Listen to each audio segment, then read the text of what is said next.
आज भी अतिशय पवित्र श्री राम नाम है और आगे भविष्य में भी, और भयंकर से भयंकर युग आ जाने पर भी,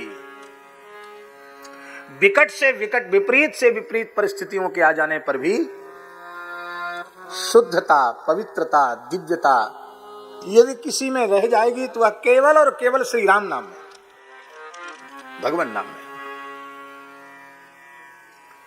घी में, दूध में, तेल में, सब चीज में मिलावट कर सकोगे, राम नाम में क्या मिलावट करोगे?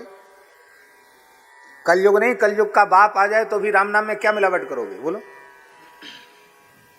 भगवान नाम में मिलावट संभव नहीं है। तो कितना श्रेष्ठ, कितना सरल, कितना सस्ता साधन हम लोगों को मिला है, जिसमें कोई खर्चा नहीं है, बस केवल प्रेम से हरे राम राम राम हरे हरे, हरे कृष्णा कृष्णा कृष्णा हरे हरे, हरे राम राम राम हरे हरे, हरे कृष्णा कृष्णा कृष्णा हरे हरे, हरे राम राम राम हरे हरे, राम राम राम हरे हरे, हरे कृष्णा कृष्णा कृष्णा हरे हरे, हरे कृष्णा कृष्ण कृष्ण हरे हरे, हरे राम राम राम हरे हरे, हरे कृष्णा कृष्णा कृष्णा हरे हरे, हरे राम राम राम हरे हरे, हरे कृष्ण कृष्ण कृष्ण हरे हरे, हरे राम राम राम हरे हरे, हरे कृष्णा कृष्णा कृष्णा हरे हरे, हरे राम राम हरे हरे, हरे कृष्ण कृष्ण कृष्ण हरे हरे, हरे राम राम हरे हरे, हरे कृष्णा कृष्णा कृष्णा हरे हरे, हरे राम राम हरे हरे, हरे कृष्ण कृष्ण कृष्ण हरे हरे, हरे राम राम हरे हरे, हरे कृष्णा कृष्णा कृष्णा हरे हरे, हरे राम राम हरे हरे, हरे कृष्ण कृष्ण कृष्ण हरे हरे, हरे राम हरे हरे, हरे कृष्णा कृष्णा कृष्णा हरे हरे, हरे राम राम हरे हरे, हरे कृष्णा कृष्णा कृष्णा हरे हरे, हरे राम राम हरे हरे, हरे कृष्णा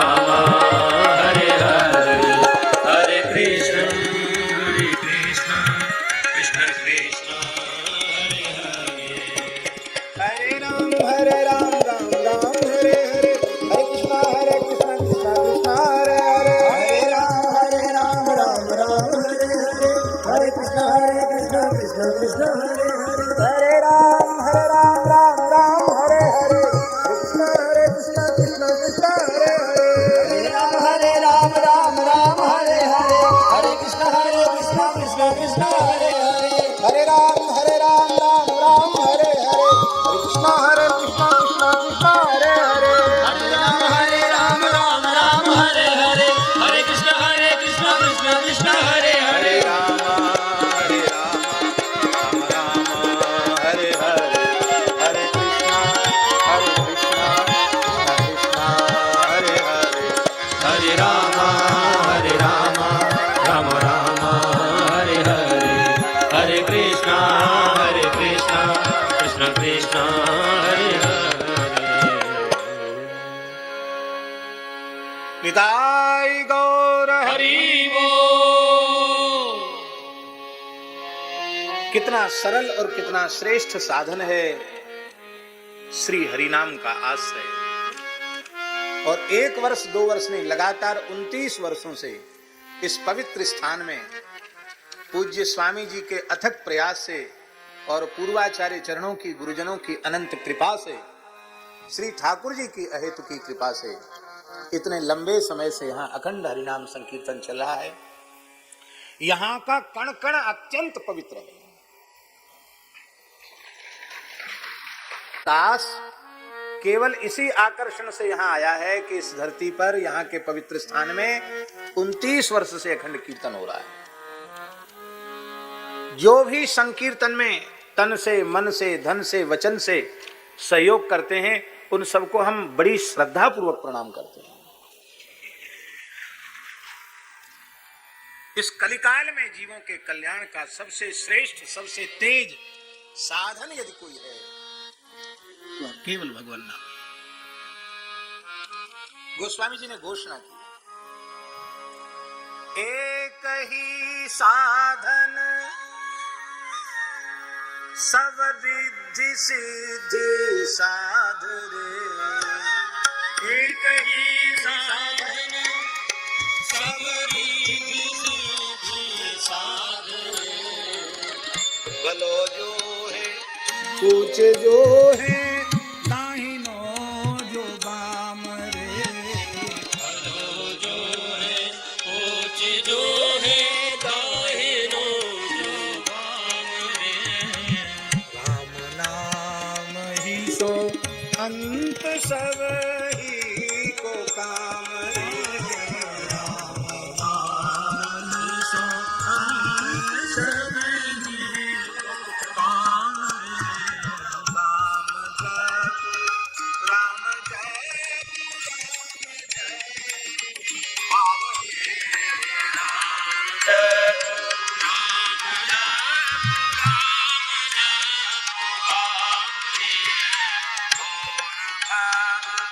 मेरा निधि नाम ले नाम रे।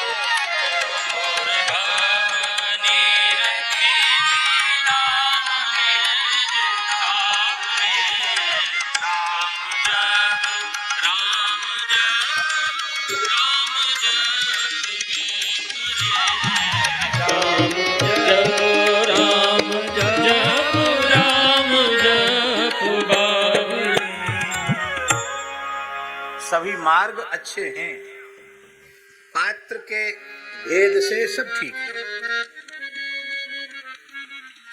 लेकिन कलिकाल में केवल जीव के कल्याण का सबसे सरलतम और श्रेष्ठतम साधन है तो केवल और केवल श्री राम नाम। कर्म उपासन ज्ञान वेद मत सो सब भांति करो। सब खरे मार्ग बहुत अच्छे हैं, किसी मार्ग पर चल पड़ो, निष्काम कर्म योग के मार्ग पर चलो, ज्ञान के मार्ग पर चलो, उपासना अर्थात भक्ति के मार्ग पर चलो। कर्म उपासन ज्ञान वेद मत, सब वेद मत हैं, वेद मार्ग हैं, और सो सब भांति करो। लेकिन गोस्वामी तुलसीदास जी कहते हैं, मोही तो सावन के अंधे जो सूझत रंग हरो, दूसरो सो करो भरोसो जाहि, दूसरो सो करो। मोही तो सावन के अंधे जो सूझत रंग हरो, भरोसा दूसरो जो करो।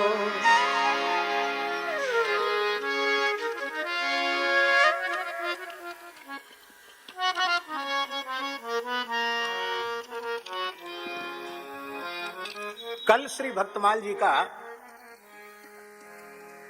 महात्म्य भी हुआ और भक्तमाल ग्रंथ के अवतरण की भूमिका भी हुई।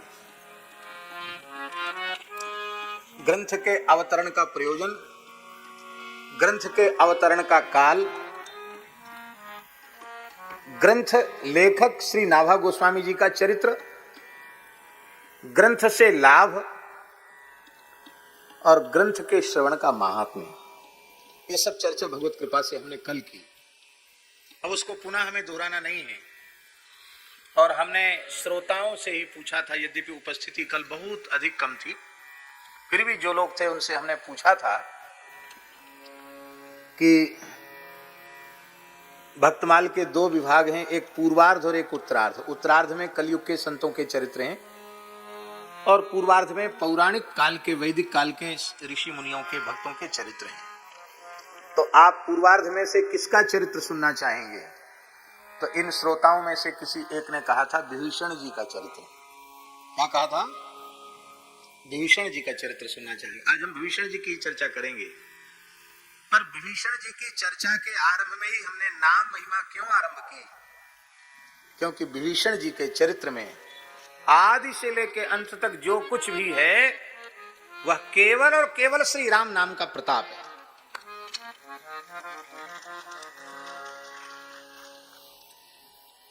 स्वामी जी, हमारे पूज्य गुरुदेव कहते थे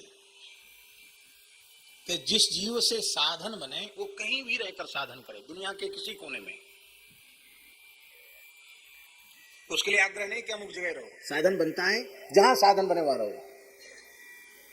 कहीं भी रहकर साधन किया जा सकता है, धरती के किसी कोने में रहकर साधन किया जा सकता है। साधन बने तो लंका में रह के भी साधन किया जा सकता है। हनुमान जी को आश्चर्य हो गया, लंका में भक्त कहां से आ गया? लंका निशिचर निकर निवासा, यहाँ कहाँ सज्जन करवासा।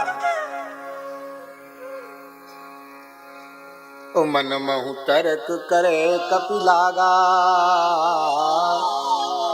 ते ही समय विभीषण जागा। लक्ष्मण हनुमान जी तर्क वितर्क कर रहे हैं, विभीषण जी के उठने का समय हो गया। लंका में सबके सोने का समय है और विभीषण जी के उठने का समय। बोलो भक्त वत्सल भगवान की जय। वर्तमान समय में भी राक्षसों की परंपरा के लोग ही अधिक हैं। बहुत रात तक जगना और ब्रह्म वेला में सोना। जिस ब्रह्म वेला के संबंध में कहा गया ब्राह्मणे मुहूर्ते या निद्रा सा पुण्य क्षय कारिणी, ब्रह्म वेला की निद्रा संपूर्ण पुण्यों को नष्ट कर देती है। आप खूब भजन करो, पाठ करो, जप करो, पूजा करो, दान पुण्य करो और सब कुछ करने के बाद सवेरे 4 बजे से सोना शुरू कर दो सूर्योदय तक, बस सब चौपट हो जाए। ब्रह्म वेला में आसन छोड़कर उठना ही चाहिए, आसन का त्याग कर देना चाहिए, भजन में लग जाना चाहिए। वाल्मीकि रामायण के सुंदरकांड में लिखा है कि रात्रि के समय में लंका में राक्षस वेद पाठ कर रहे थे। आधी रात के समय 1 बजे 1:30 बजे वेद पाठ कर रहे थे वो।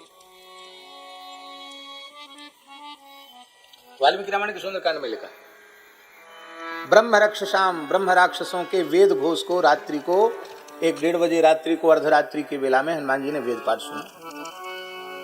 बड़े कर्मकांडी थे महाराज, वो कम नहीं थे। तो रात को तो करते थे वेद पाठ, और सवेरे जब जगने का समय तब सब सो जाते थे। तो लंका में सबके सोने का समय और विभीषण के जगने का समय। मन महु तर्क करे कपिलागा, ते ही समय विभीषण जागा। विभीषण जग गए। एक बात तो पक्की हो गई कि नहीं कि ब्रह्म वेला में जगने का फायदा क्या है? यदि विभीषण जी भी सोते रह जाते तो हनुमान जी का दर्शन नहीं होता। ब्रह्म वेला में जगने वाले को निष्ठा पूर्वक जो जगता है उसको अवश्य किसी न किसी दिव्य महापुरुष का दर्शन हो ही जाएगा। नहीं भी होगा तो वो ब्रह्मवेला का काल दिव्य महर्षियों के विचरण का काल होता है। उस समय उनकी दृष्टि भी हमारे ऊपर पड़ जाएगी। हम भजन में साधन में लगे हुए हैं तो उनकी दृष्टि पड़ने से ही हम निहाल हो जाएंगे। और ते ही समय विभीषण जागा, जाग के क्या किया? राम राम ते ही सुमिरन कीना, हृदय हरस कपि सज्जन चीना। लोग कहते बड़े सज्जन हैं, किसी किसी व्यक्ति के बारे में कहते हैं ना, अरे ये तो बड़े सज्जन है, बहुत सज्जन है। पर सज्जन की परिभाषा क्या है? जो सवेरे उठ के राम राम करे वही सज्जन, और सवेरे उठ के राम राम न करे, व्यवहार में चाहे जितना बढ़िया मीठा व्यवहार करता हो, वो सज्जन नहीं है। राम नाम लेने वाला ही सज्जन है। हृदय हरसि कपि सज्जन चीन्हा। क्यों? जीवनम सज्जनानाम। हनुमान नाटक में श्री हनुमान जी महाराज ने कहा कि हनुमान जी महाराज की लेखनी से उद्धृत श्लोक है। ये जो राम नाम का अखंड कीर्तन यहाँ चल रहा है, राम नाम महायज्ञ चल रहा है, ये राम नाम कैसा है? हनुमान जी कहते हैं, कल भी हमने मंगलाचरण में यह श्लोक बोला था, आज भी बोला है, ये राम नाम कैसा है? कल्याणानाम निधानम। कल्याणानाम में बहुवचन है कि नहीं? कल्याणानाम में बहुवचन है, माने कल्याणकारी। वेदादि शास्त्रों में कल्याणकारी जितने साधन कहे गए हैं, उन समस्त साधनों में श्री राम नाम से बढ़कर कल्याणकारी और कोई दूसरा साधन नहीं। कल्याणानाम निधानम। सारे कल्याणकारी साधन राम नाम से प्रकट हैं, क्योंकि निधानम, कल्याणकारी साधनों का निधान खजाना तो श्री राम नाम है। बिना राम नाम के कोई कल्याणकारी साधन प्रकट हो ही नहीं सकता है। इसका आशय जुगल शरण जी, सीधा सच्चा आशय ये है कि चाहे ज्ञान योग के साधन हो, सांख्य योग के साधन हो, अष्टांग योग के साधन हो, हठ योग के साधन हो, राजयोग के साधन हो, निष्काम कर्म योग के साधन हो, भक्ति योग के साधन है, संपूर्ण कल्याणकारी साधनों के उत्पत्ति श्री राम नाम से। इस बात को भी हम भगवत कृपा से, गुरु कृपा से सिद्ध करने का प्रयास करेंगे। कैसे? कल्याणानाम निधानम। कल्याणकारी जितने साधन हैं उनका निधान है राम नाम। राम नाम से ही सब कल्याणकारी साधन प्रकट हुए हैं। कलिमल मथनम। कली के सारे दोषों का मथन करने वाला राम नाम। देखो, आग लगी जंगल में, स्वामी जी, जंगल में आग लगी और उस दावानल में संपूर्ण जंगल जलकर भस्म हो गया, खाक हो गया, राख हो गया। लेकिन वृक्ष तो जल गए, पर वृक्ष की जड़ है अभी, गहरी जड़ें हैं। और फिर आग ठंडी भई, वर्षा काल आया, पानी बरसा और खूब धरती ठंडी हो गई, धरती में नमी आ गई। और जड़ तक जब पानी पहुंचा तो धीरे धीरे उसी से वृक्ष उत्पन्न होने लग जाता कि नहीं? शाखा प्रशाखा उत्पन्न होने लग जाती। क्यों? क्योंकि उसकी जड़ है ना। जड़ जब तक रहेगी तब तक वो वृक्ष उत्पन्न होता रहेगा। हाँ, जड़ ही समाप्त हो जाए तब तो कोई बात ही नहीं। पद्म पुराण में लिखा है, साधनों का जो समुदाय है वो जंगल के समान है, वन के समान है, और कलिकाल प्रचंड दावानल के समान है। तो जैसे दावानल में जंगल भस्म हो जाता है, ऐसे कली रूपी दावानल में साधन रूपी जंगल जलकर भस्म हो गया। नारद जी का वचन है, कली दावानले नाद्य साधनम भस्मतांग गतम। कली के प्रचंड दावानल से साधन बन जलकर भस्म हो गया। अब जिस साधन का आश्रय लेकर हम अपना कल्याण करने वाले थे, वो तो साधन वृक्ष ही जल गया। न पेड़ रहा, न डाली रही, न पत्ती रही, न फूल रहा, न फल रहा। अब बचा क्या? क्या बचा बोलो? जड़ बची। अब हमने जड़ का आश्रय लिया, तो फिर से उसमें से अंकुरण होगा कि नहीं होगा? साधन का आप आश्रय तो तब लेंगे जब साधन बचाओ। साधन तो जलकर भस्म हो गया, लेकिन संपूर्ण साधनों का निधान, संपूर्ण साधनों की जड़ हरि नाम है। इसलिए मूल का आश्रय लो, भगवान नाम का आश्रय लो, श्री हरि नाम का आश्रय लो। श्री सीताराम जी महाराज की जय। एक कुर्सी लाओ महाराज जी की उधर।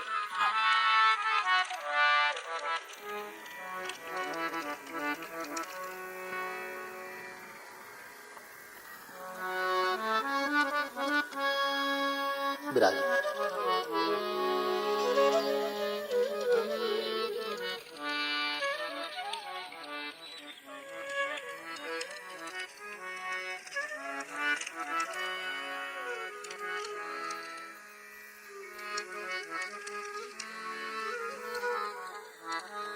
कलिदावानले नाद्य साधनम भस्मतां गतम।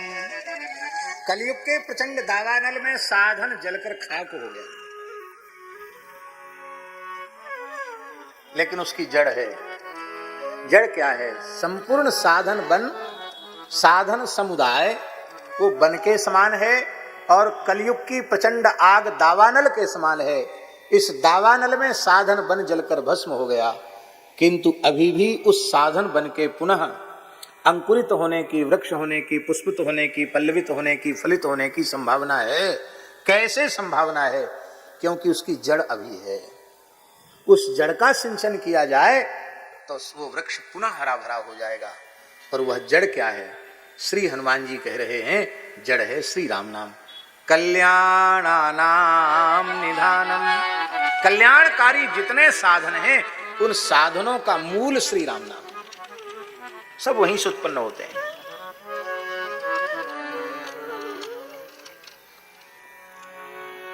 अच्छा, एक बात है, आप सब बहुत विचारवान हैं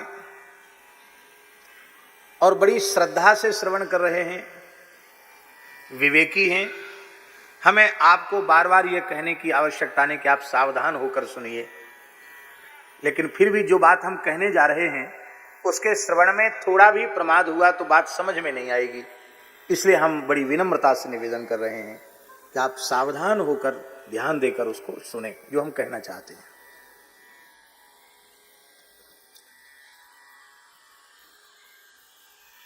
ज्ञान, कर्म और उपासना, ये तीन मार्ग ही जीव के लिए परम कल्याणकारी मार्ग हैं। ज्ञान मार्ग, कर्म मार्ग और उपासना, जिसको भक्ति मार्ग करते। ज्ञान, कर्म और उपासना माने भक्ति। प्रत्येक जीव का जन्मांतरीय साधन अलग होता है। उस जन्मांतरीय साधन के अनुसार उसके अंतःकरण का निर्माण होता है, और वह अपने पूर्व साधन से संस्कारित अंतःकरण के अनुरूप ही साधन में प्रवृत्त होता है। चाहे ज्ञान मार्ग का साधन हो, चाहे कर्म मार्ग का साधन हो, अथवा भक्ति मार्ग का साधन हो। आप लोगों ने एक महापुरुष का दर्शन किया होगा, श्री अयोध्या जी वाले परम पूज्य श्री ब्रह्मचारी जी महाराज, परम पूज्य प्रातः स्मरणीय श्री विंध्येश्वरी ब्रह्मचारी जी महाराज, श्री विंध्येश्वरी प्रसाद शुक्ल,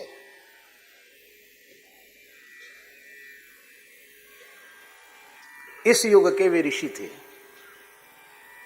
और अब तो उनका साकेतवास हो गया। अपने काल के भारतवर्ष के पूर्व मीमांसा विषय के, कर्मकांड के विषय के, वेद के विषय के इस भारतवर्ष के सर्वोपरि विद्वान थे।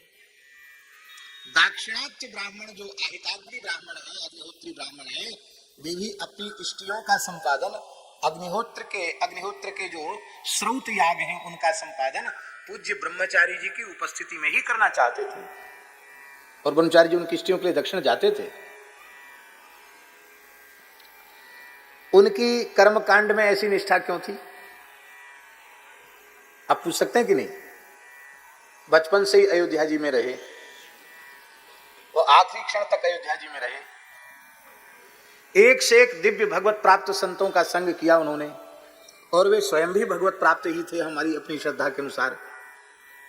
लेकिन उनके कर्म मार्ग में इतनी निष्ठा क्यों थी? इसका उत्तर आप दे सकते हैं? इसका उत्तर यही है कि वे पूर्व जन्मों में भी कर्म मार्ग के ही श्रेष्ठ साधक थे। उन्हें अपने कई जन्मों की स्मृति थी ब्रह्मचारी जी को, जाति स्मृत थे वो। और उन्होंने कई जन्म पूर्व यह निश्चय किया था कि संपूर्ण जगती तल पर जब तक पुनः वैदिक धर्म प्रतिष्ठित नहीं हो जाएगा तब तक हम बार बार जन्म लेकर वैदिक धर्म का पालन करते रहेंगे।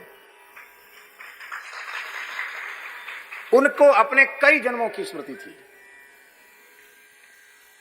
विलक्षण मेधा ऋषि ही थे वो। तब उनकी निष्ठा क्यों? क्योंकि उसी मार्ग पर कई जन्मों से चल रहे हैं वो, कई जन्मों से चल रहे हैं, इसलिए उस मार्ग में उनकी प्रवृत्ति है, उनकी निष्ठा है।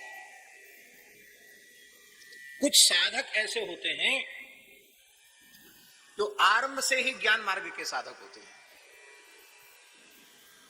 क्यों?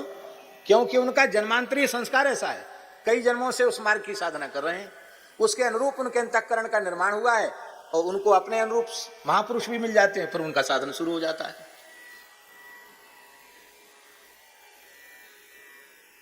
जहां हम लोग बैठे हैं इस परंपरा के जो दिव्य महापुरुष हैं, श्री स्वामी अखंडानंद जी महाराज, श्री स्वामी भूमानंद जी महाराज, कैसे जीवन मुक्त उच्च कोटि के ज्ञान मार्ग के साधक थे, सिद्ध थे। क्या कहें उनके संबंध में?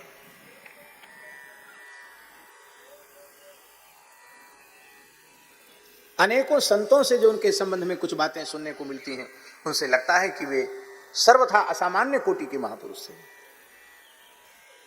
उनका जन्मांतरीय साधन ऐसा, किसी किसी को देखेंगे उनका जन्मांतरीय साधन केवल भगवान की उपासना का है, भक्ति का है। हमारे श्रीधाम वृंदावन में परम पूज्य श्री सुदामा दास जी महाराज बहुत उच्च कोटि के महापुरुष थे, सिद्ध पुरुष थे, बहुत अच्छे महात्मा थे। यहां विराजमान महानुभावों में से कई महानुभावों ने उनका मंगल में दर्शन किया होगा। भजन की निष्ठा का प्रतीक थे वो। भजन कैसे करना चाहिए उनसे प्रेरणा लेनी चाहिए। सुदामा कुटी के बड़े पुजारी जी थे, उनका नाम था पूज्य श्री रामचंद्र दास जी महाराज। रामबाग वाले महाराज जी के कृपा पात्र थे, श्री स्वामी शंकरशरण दास जी महाराज के शिष्य थे। उनके गुरु महाराज भी श्री स्वामी शंकरशरण दास जी महाराज भी विलक्षण महापुरुष थे। गिरिराज जी में बाबा पूछरी में रह के उन्होंने 18 वर्ष तक केवल जंगल की पत्ती खा करके और छाछ लेकर के 18 वर्ष तक उन्होंने मंत्र राज का जप किया था गिरिराज जी में रहकर। कितने वर्ष? एक आसन से 18 वर्ष।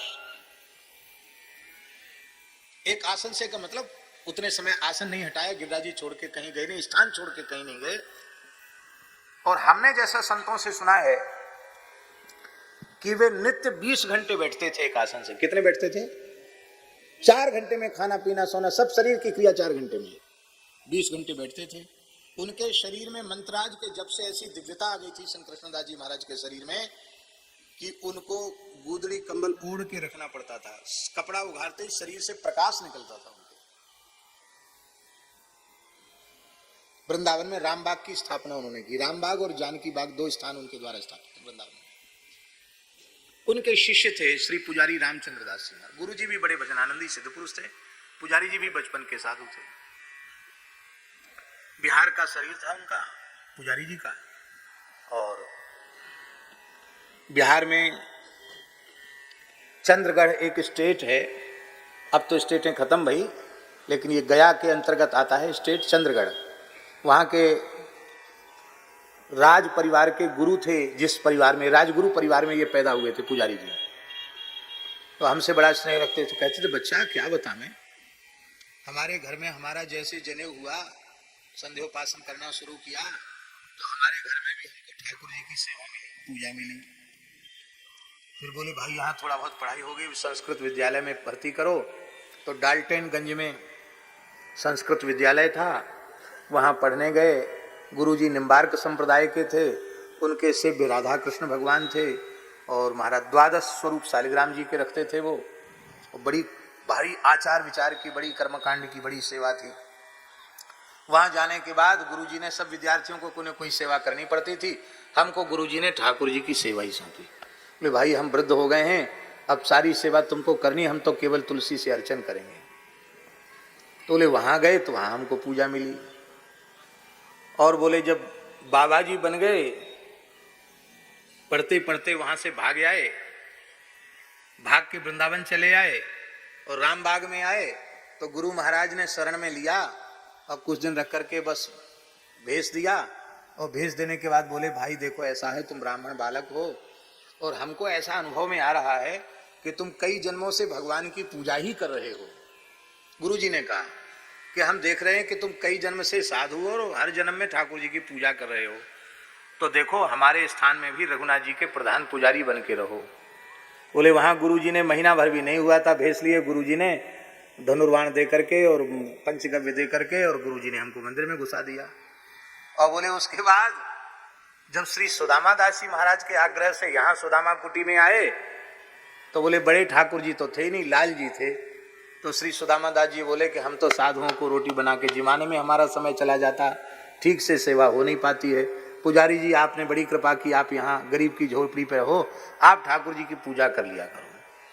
तो बोले ठाकुर जी ऐसे गले पड़े हमारे बचपन से लेके अब तक, बूढ़े हो गए हैं, बोले अब भी हमको बिना ठाकुर जी के मंदिर में गए, सेवा में गए, हमको संतोष नहीं होता। अब ये क्या बात है, ये पूर्व का संस्कार है। हमारे कहने का प्रयोजन है भक्ति के, उपासना के संस्कार भी जन्मांतरीय संस्कार होते हैं। किसी की नाम जप में प्रवृत्ति होती है, किसी की पूजा में प्रवृत्ति होती है, किसी की कथा श्रवण में प्रवृत्ति होती है। सबकी अलग अलग प्रवृत्तियां जन्मांतरीय साधनों के अनुसार होती हैं। हठ योग के साधक भी जन्मांतरीय संस्कारों से होते हैं। नाद योग, श्रुत शब्द योग के साधक भी जन्मांतरीय संस्कारों से होते हैं। इसलिए शिव संहिता में लिखा है कि समर्थ गुरु साधक के जन्मांतरीय साधन का विचार करके उसको साधन देते हैं, और जब विचार करके साधन देते हैं तो वो जल्दी आगे बढ़ जाता है। जिनमें ऐसी सामर्थ्य नहीं है, वो भगवान के नेत्र हैं ज्योतिष शास्त्र। अब उतना गंभीर ज्ञान ना हो तो बात अलग है, नहीं तो ज्योतिष शास्त्र के अनुसार भी निश्चय किया जाता है कि इस व्यक्ति को किस साधन का आश्रय लेना चाहिए।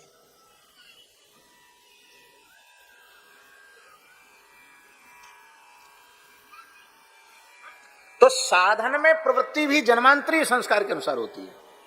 इसलिए कुछ साधक ज्ञान मार्ग के साधक, कुछ कर्म मार्ग के साधक, कुछ भक्ति मार्ग के साधक। अब ज्ञान मार्ग है क्या, कर्म मार्ग है क्या और भक्ति मार्ग है क्या, इसके संबंध में थोड़ा संक्षिप्त विचार हम करें। ज्ञान मार्ग क्या है, इसकी विस्तृत व्याख्या तो संभव नहीं है थोड़े समय में, लेकिन इतना समझ लें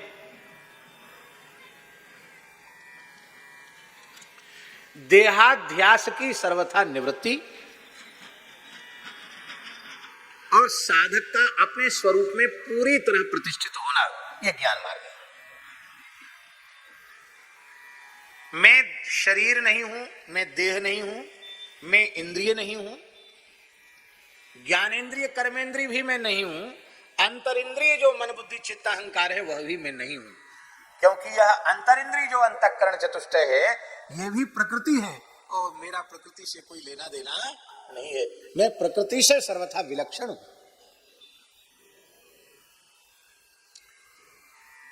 मैं विशुद्ध कूटस्थ चैतन्य प्रत्यगात्मा हूं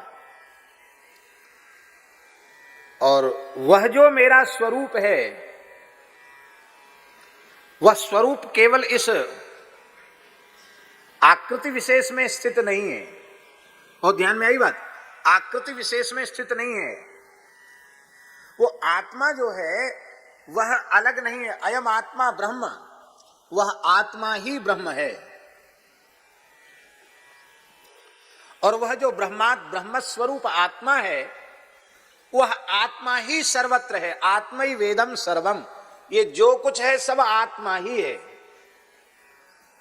आत्मा से भिन्न जो है वो अनात्मा है। अनात्मा माने जड़, और जड़ कुछ है ही नहीं, क्योंकि सर्वम खलविदम ब्रह्म। नेह नानास्ति किंचन, अलग अलग नाम रूप कुछ भी नहीं है, एक ही तत्व है जो पूरे में व्याप्त है। कपड़े में धागे के अलावा और क्या है, ये केवल यहां से नहीं, यहां से समझ में आ जाए। सुखदेव जी जा रहे थे जन्म लेते ही जंगल की ओर, और व्यास जी पीछे पीछे पुत्र पुत्र कहकर चल रहे थे। किशोर अवस्था है महाराज जी सुखदेव जी की, 16 वर्ष की सी अवस्था है उनकी, दिगंबर है, कोई शरीर पर कपड़ा नहीं है। तम दृष्ट वर्षम सुकुमार पाद, कितने सुंदर हैं सुखदेव। ऐसे लगता है कोटि कोटि कंदर्प दर्प दलन करने वाले भगवान श्री कृष्ण ही अवधूत आश्रम को कृतार्थ करने के लिए अवधूत वेश में पधारे, दिगंबर वेश में श्री कृष्ण आए, ऐसे लगते सुखदेव जी। और उन सुखदेव जी को देखकर देवांगनाओं ने कपड़े नहीं पहने, और व्यास जी को देखकर कपड़ा पहन लिया। व्यास जी ने कहा, मेरी लाखों वर्ष की आयु, वयोवृद्ध तपोधन ऋषि, और मुझे देखकर तुम्हें लज्जा आ गई, तुमने कपड़े पहन लिए। वो कामदेव के सौंदर्य को भी विलज्जित करने वाला मेरा अवधूत पुत्र सुखदेव, उसको देखकर तुम्हें तनिक भी लाज नहीं आई, इसका क्या कारण है?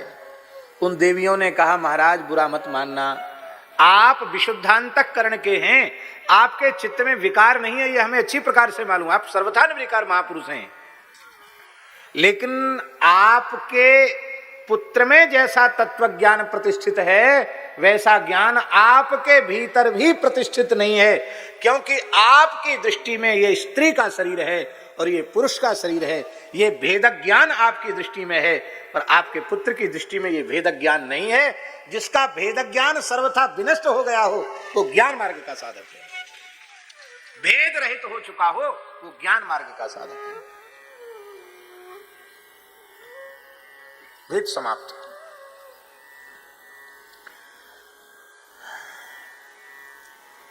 ये गंगा जी हैं, ये नर्मदा जी हैं, ये सरयू जी हैं, ये अमुक हैं, ये तमुक हैं, ये भेद रहते हैं कि नहीं? और समुद्र में पहुंचने के बाद भेद है। आप अलग अलग निकाल सकते हो कि ये नर्मदा जी हैं, ये जमुना जी हैं, ये गंगा जी हैं, वहां सब समुद्र। हम पहली बार जब गंगा सागर गए, वहां के कई लोगों से हमने पूछा कि यहाँ गंगा जी किधर से हैं, समुद्र किधर से? अरे बोले बाबा जी यही गंगा सागर है, इसमें ये निर्णय कर पाना कठिन है, गंगा कौन है समुद्र कौन है, यही गंगा सागर है। तो गंगा जी का पाठ भी इतना चौड़ा समुद्र के जैसा, तो पता ही नहीं चलता गंगा जी किधर से आई समुद्र किधर से आया, देख के ही लगता है, आश्चर्यचकित हो जाता है। नाम रूप छोड़कर जैसे नदियां समुद्र में एकाकार हो जाती हैं, समुद्राकार हो जाती हैं, ऐसे जो नाम रूप के भेद को छोड़कर ब्रह्म में एकीकृत हो गया हो तो ज्ञान मार्ग का सर्वोच्च साधक है।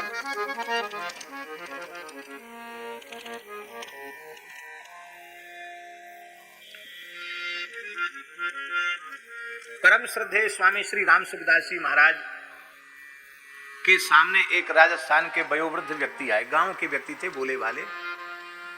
वो बोले, सच्ची घटना है ऋषिकेश की।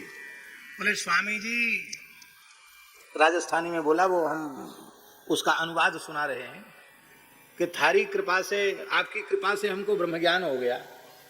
स्वामी जी बड़े प्रसन्न हुए, बोले चलो इतने दिन सत्संग कराया, एक व्यक्ति ने तो स्वीकार किया कि हमको ब्रह्म ज्ञान हो गया। बोले बड़ी प्रसन्नता की बात है, आपको ब्रह्म ज्ञान हो गया, बहुत प्रसन्नता की बात है। अच्छा एक बात पूछें तुमको? बोले पूछो। बोले तुमको कोई खूब सम्मान देता है, तुम्हारा आदर करता है, पूजा करता है, जय जयकार करता है, तुम्हारी स्तुति करता है, तुमको सम्मान देता है, तो तुम्हें प्रसन्नता होती है कि नहीं? हाँ स्वामी जी खूब प्रसन्नता होती है। और कोई तुमको डांटे फटकारे, तुम्हारी निंदा करे, तुम्हारा अपमान करे, तुम्हारे पर प्रहार करे, तो तुमको उससे बुरा लगता है कि नहीं? अरे बोले महाराज किसी की सहन नहीं करता हूं, लड़के बच्चे बहू बेटा इनकी भी सहन करना मुश्किल है। तो स्वामी जी हंसकर बोले, तो श्रीमान जी ब्रह्म ज्ञान तो आपको नहीं हुआ, हमें ब्रह्म ज्ञान हो गया, इस बात का आपको भ्रम हो गया, इसलिए आपको ब्रह्म ज्ञान तो नहीं हुआ, आपको ब्रह्म ज्ञान हो गया, ब्रह्म ज्ञान का भ्रम हो गया।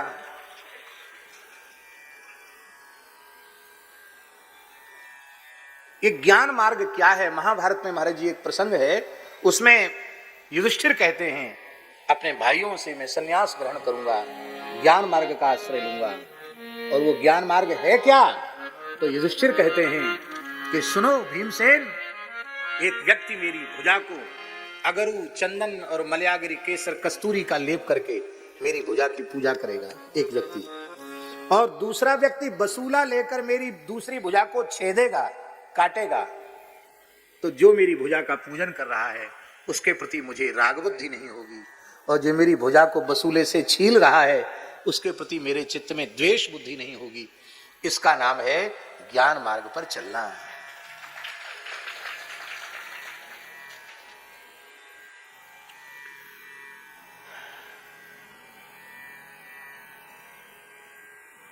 ये जो सोहम शिवोहम की जो पवित्र भावना है, ये लौकिक धरातल की चीज नहीं है।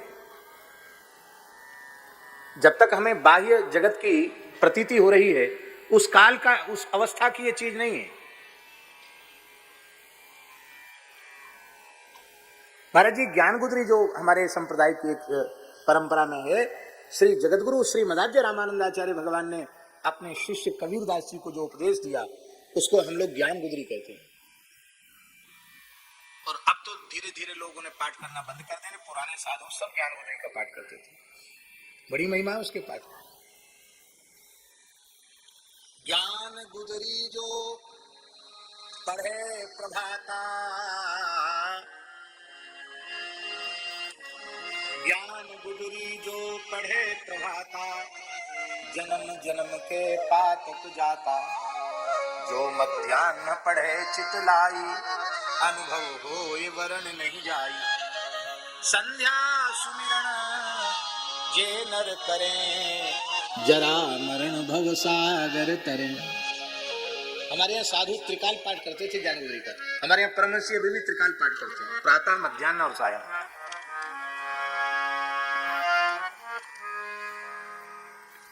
उसी ज्ञान गुदरी में लिखा है, ओहम सोहम तत्व विचारा, ब्रह्मनाल में कियो संहारा, मन को मार गगन चढ़ जाई, मान सरोवर पैठ नहाई, अनहद नाद नाम कर पूजा, ब्रह्म सत्य समदेव न दूजा।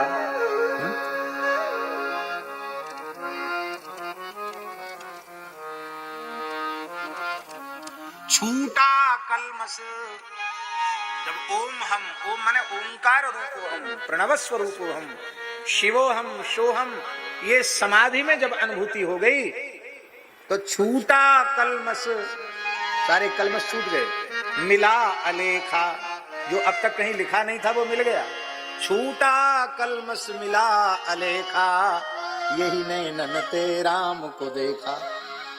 इन्हीं नेत्रों से राम जी का दर्शन कर लिया। फिर राम जी का दर्शन क्या है स्वामी जी? ये जो कुछ दिखाई पड़ रहा है सब राम जी ही हैं, यही राम जी का दर्शन है। जो दिखाई सुनाई पड़ रहा है वह भी राम जी हैं, और जो दिखाई सुनाई नहीं भी पड़ रहा है, जहां हमारे मन इंद्रिय आदि की गति नहीं है, वह भी राम जी ही हैं।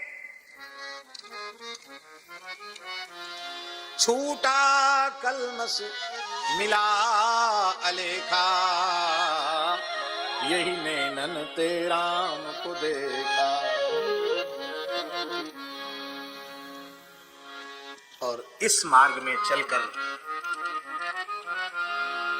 देहाध्यास की सर्वथा निवृत्ति हो जाए, तब तो ठीक है ये मार्ग। और नहीं तो इस मार्ग की जो बढ़िया बढ़िया बातें हैं वे केवल मान बढ़ाई, प्रतिष्ठा और उदर पूर्ति के काम में आती हैं। उनसे कोई अविद्या का नाश, अज्ञान का नाश होता नहीं है। इसलिए गोस्वामी जी ने कहा, ज्ञान पंथ कृपाण के धारा,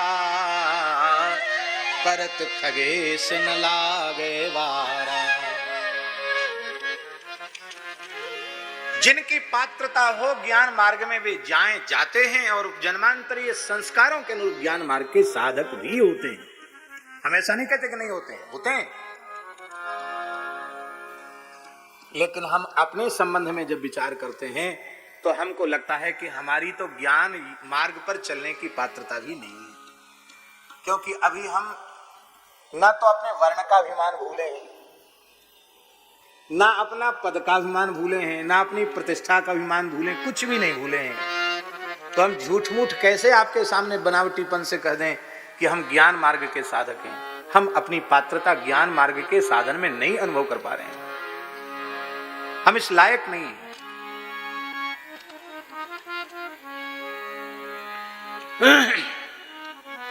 आप सब जानते हैं, रघुगण जा रहा था ब्रह्मज्ञान लेने कपिल भगवान के पास। एक कहार बीमार पड़ गया, बोले कोई दूसरा कहार पकड़ लाओ। दूसरा तो कोई मिला नहीं।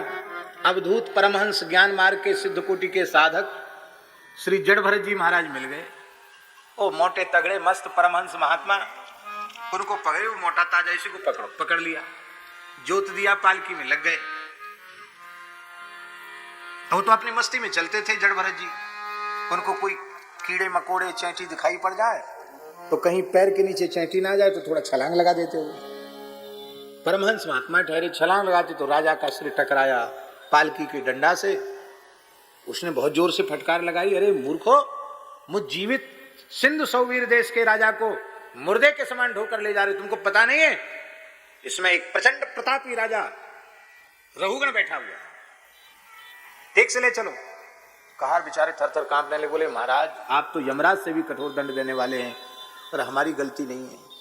ये जो नया नया लगा है ना, जोता है जिसको पालकी में, बड़ा मजबूत है। एक तो ये कभी इतनी तेजी से चलता कि हम इसकी चाल के साथ चाल नहीं, इसकी चाल में नहीं चल पाते, और कभी ये बहुत धीमे चलता है तो हमारी चाल बिगड़ जाती है, और कभी कभी पता नहीं इसके दिमाग में क्या आता है, ये छलांग लगा देता है। अब हम खूब मजबूती से पालकी, हम घिसट के ऐसे गिरते हैं, आपको लग जाती महाराज हमारी गलती नहीं है, वो कमी तो इसकी है। रघुगण बोला व्यंग करते हुए, अहो भ्राता, अरे भैया बड़े कष्ट की बात है, पूर्व परिश्रांतोषी, बहुत थक गए हैं आप, बुढ़ापे ने आपको घेर रखा है। नाति संधाननः, आप तो बहुत दुर्बल हैं, आपके शरीर मोटा ताजा तो है ही नहीं।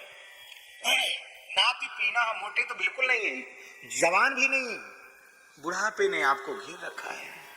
और एक मेव ऊहीवान, अकेले ही पूरे रास्ते को तय करके आ रहे हो, सारा पालकी का वजन तुम्हारे कंधे पर है। धन्य है भैया। कान खोलकर सुन ले, ये तो उसने पहले कहा, फिर बाद में बोला कान खोलकर सुन ले, तुम्हारे जैसे जो पागलपन का नाटक करते हैं ना, उनका हम इलाज किया करते हैं, सबका दिमाग ठीक कर देते हैं। दुष्ट व्यक्ति को, चतुर व्यक्ति को दंड देकर ही सुधारा जा सकता है। जैसे यमराज पापियों को दंड देते, उससे भी कठोर दंड मैं तुझे दूंगा, होश ठिकाने आ जाएंगे तेरे, ठीक से ले चल। खाया पिया हट्टा कट्टा जवान, ये बेचारे, वो तो बेचारे 4-4, 6-6, 10-10, 12-12 बच्चे वाले थे, कहा उनको, ये तो परमहंस महात्मा, ऊर्ध्वरेता ब्रह्मचारी, महान योगी, इनकी समता वो भोगी पुरुष भला क्या करें? योगी की समता भोगी कर सकता है क्या? जड़भरत जी के ऊपर कोई असर नहीं। फिर उन्होंने ऐसा ही किया। अब तो वो बहुत नाराज हो गया, फिर उठ पटांग बकने लग गया। अब जड़भरत जी को दया आ गई। बोले राजन, तुम जो कुछ ऊट पटांग बोल रहे हो इसका मेरे ऊपर कोई प्रभाव, हमारे ऊपर कोई असर नहीं। क्यों? तुमने कहा कि मैं मोटा तगड़ा हूं या दुबला पतला हूं, बुढ़ापे ने घेर रखा या मैं जवान हूं, तो हमको तो लगता जैसे कोई पागल बोल रहा है, ऐसे तुम्हारी बात पागलों जैसी लगती है। क्यों?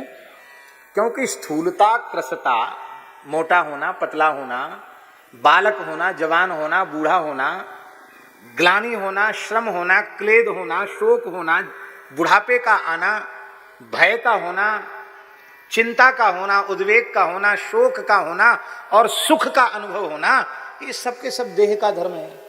आत्मा में ये तो धर्म है नहीं, आत्मा की ये धर्म है नहीं। ना आत्मा स्थूल है, ना कृश है, ना आधि है, ना व्याधि है, ना जरा है, ना बालक है, ना बूढ़ा। आत्मा ना ब्राह्मण है, ना आत्मा चांडाल है, ना आत्मा स्त्री है, ना आत्मा पुरुष है। इसलिए तत्व ज्ञान की ऊंची अवस्था में पहुंचे हुए महात्माओं का कथन है। संत श्री मलुकदासी की एक साखी में मलुकदासी कहते हैं, जाति हमारी आत्मा। किसने पूछा बाबा किस जाति के? बोले जाति हमारी आत्मा। तो नाम क्या है? आओ महाराज। जाति हमारी आत्मा, राम हमारा नाम। भैया हम लोग फिर से एकदम सावधान होकर जहां चल रहे थे, जिस धारा में, उसी धारा में पुनः लौट के आए। क्या कहा? जाति हमारी आत्मा। जब हमारी जाति आत्मा है तो हमारा नाम क्या है? बहुत प्यारी बात। जाति हमारी आत्मा, राम हमारा नाम। स्वामी जी, जब हमारी जाति आत्मा है तो हमारा नाम भी लौकिक नाम नहीं है, हमारा नाम भी राम है। जाति हमारी आत्मा, नाम हमारा राम। फिर ये क्या है? बोले पांच तत्व का पूतरा आय किया विश्राम। पांच तत्व का पूतरा आय किया विश्राम। ये अभेद ज्ञान।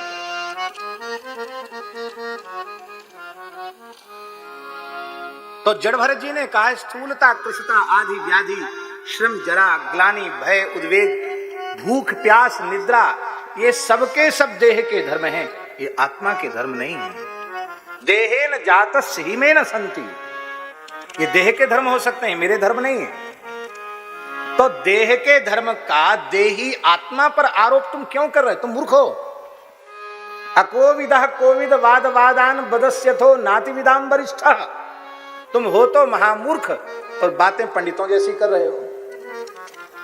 तो मूर्खों के समाज में तो लोग ताली पीटेंगे कि तुम बहुत अच्छे वक्ता हो, पर ज्ञानियों के सामने तुम कुछ बोल नहीं सकोगे, क्योंकि तुम देह और आत्मा दोनों का घालमेल कर रहे हो, जो संभव ही नहीं है।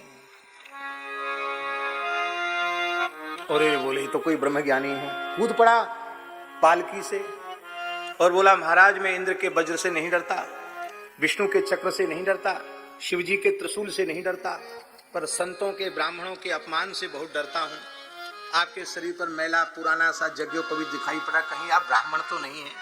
कोई अवधूत शिरोमणि दत्तात्रेय ही तो नहीं है? कहीं कौन है आप? बोले हम तो जो हैं सो हैं। पहले तू ये बता, अभी थोड़ी देर पहले कहता था मैं सिंधु सोवीर देश का राजा हूं और मैं इतनी मार मारूंगा कि तुम्हारे जैसे पागलों को एकदम ठीक कर देता हूं, मैं मार मार के ठीक कर देता हूं। अब वो तेरा राजापना कहाँ चला गया? अब तू कहता हमको क्षमा कर दे और मैं आपकी शरण में हूं। तो मैं पूछता हूं कि थोड़ी देर पहले जो राजापने का तेरा अभिमान था वो कहाँ चला गया? तू राजा है तो तेरे अलग से भगवान ने कोई पूंछ निकाल दिए क्या? कि सींग खड़े कर दिए हैं? कैसे पता चले तू राजा है? अरे केवल अहंकार है, मैं राजा हूं, बस खत्म बात। काहे का? अहंकार ही राजा है, अहंकार ही प्रजा है, सारा व्यवहार अहंकार से चल रहा है। और तू कहता है कि मैं तुम्हें ठीक कर दूंगा। तो हम तुमसे एक प्रश्न करते हैं, कोई व्यक्ति धरती पर क्रोध करे और लेके डंडा धरती को पीटना शुरू कर दे, पटक पटक पटक पटक धरती पर डंडा, डंडा टूट जाएगा, हाथ से खून आ जाएगा, छाले आ जाएंगे, हाथ में खून आ जाएगा, पर धरती का कुछ नहीं बिगड़ेगा। डंडा टूट जाएगा, हाथ में रक्त आ जाएगा, लेकिन धरती का कुछ बिगड़ने वाला नहीं है। ऐसे ही इस धरती में और इस धरती में क्या भेद है? तुम कूट डालो, पीट डालो, जला डालो, डुबा दो, जो तुम्हारे मन आवे सो करो, इससे मेरा कोई लेना देना है ही नहीं। बोले भगवान मैं यही ज्ञान चाहता हूं। बोले तो ये तो रहो गणित तपसा नयाति, ये तपस्या से नहीं मिलता, नचे जया यज्ञ से भी नहीं मिलता, निर्वपणा गृहाद्वा श्रौति कर्म के अनुष्ठान से भी नहीं मिलता, निर्वपण घर छोड़ने से भी नहीं मिलता, वानप्रस्थी के धर्म का आचरण करने से भी नहीं मिलता, सन्यास धर्म का आचरण करने से भी नहीं मिलता, जल अग्नि और सूर्य की उपासना से नहीं मिलता, न छंदसा नैव जलाग्नि सूर्यैर् बिना महत्पाद रजोभिषेकम। यह ज्ञान तो महापुरुष की चरण रज में अभिषेक किए बिना नहीं मिलता है। महाराज जी, महापुरुष की चरण रज में अभिषेक का मतलब क्या है?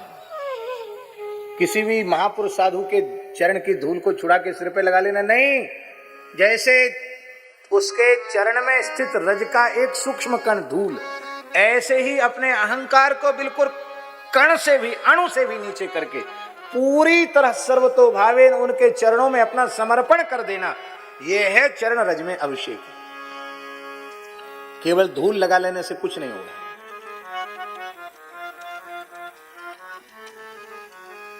कहते हैं हम तो आपके चरण रज के बराबर हैं, इसका अर्थ क्या है? इसका अर्थ है श्री चैतन्य महाप्रभु जी को, आई नंद तनुज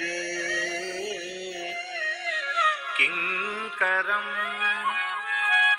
हे नंद तनुज, आई, अरे हे नंद तनुज, हे नंद नंदन, आई नंद तनुज किंकरम पतितं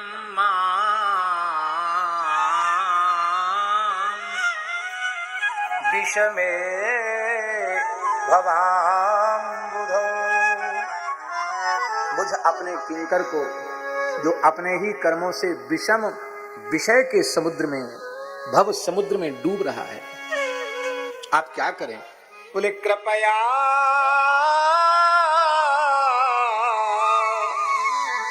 तब पाद पंकज स्थित धूली सदृशम विचिंतया। आपके चरण कमल हैं, उनमें रज लगी हुई, गिनती है कितने रज कण हैं। उस रज जो आपके चरण कमल में जो रज लगी हुई है, उसका एक सूक्ष्म कण मैं हूं, ऐसा आप विचार कर लीजिए, इतने से ही मेरा कल्याण हो जाए। कृपया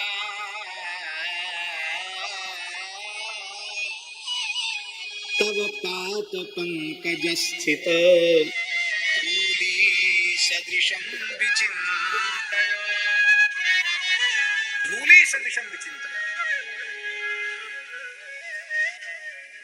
यह है गुरु चरणों की धूल हो जाना, संत चरण की धूल हो जाना, ठाकुर जी के चरण कमल की, यह है रज कण। कहां हम अहम शून्य हो पाते हैं?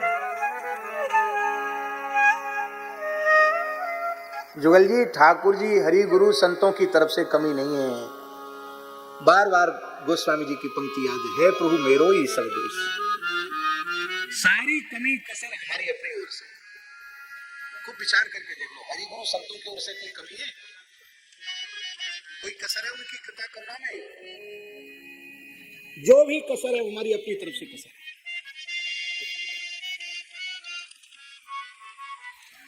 जड़ भरत जी की सी जैसी अवस्था आ जाए हमारी तो समझे कि हम ज्ञान मार्ग के साधक हैं। हमारी वैसी अवस्था तो है नहीं, हमारा तो देहाध्यास छूट ही नहीं रहा है।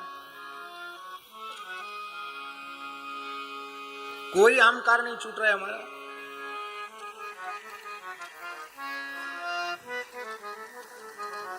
चलो ठीक है, तो कर्म मार्ग के साधक बन जाओ फिर ठीक है। ज्ञान मार्ग में तो तुमने हाथ खड़े कर दिए कि हमारी पात्रता ही नहीं है, तो चलो कर्म मार्ग के साधक बन जाओ।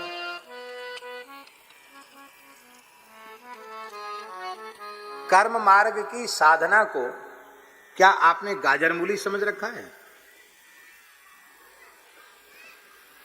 आपको हमारी बात पे भरोसा ना हो तो पहले कर्मयोग और कर्मयोग का अनुष्ठान करते करते फिर निष्काम कर्मयोग। निष्काम कर्मयोगी की क्या अवस्था होती है इसको गीता जी में पढ़ के देख लेना।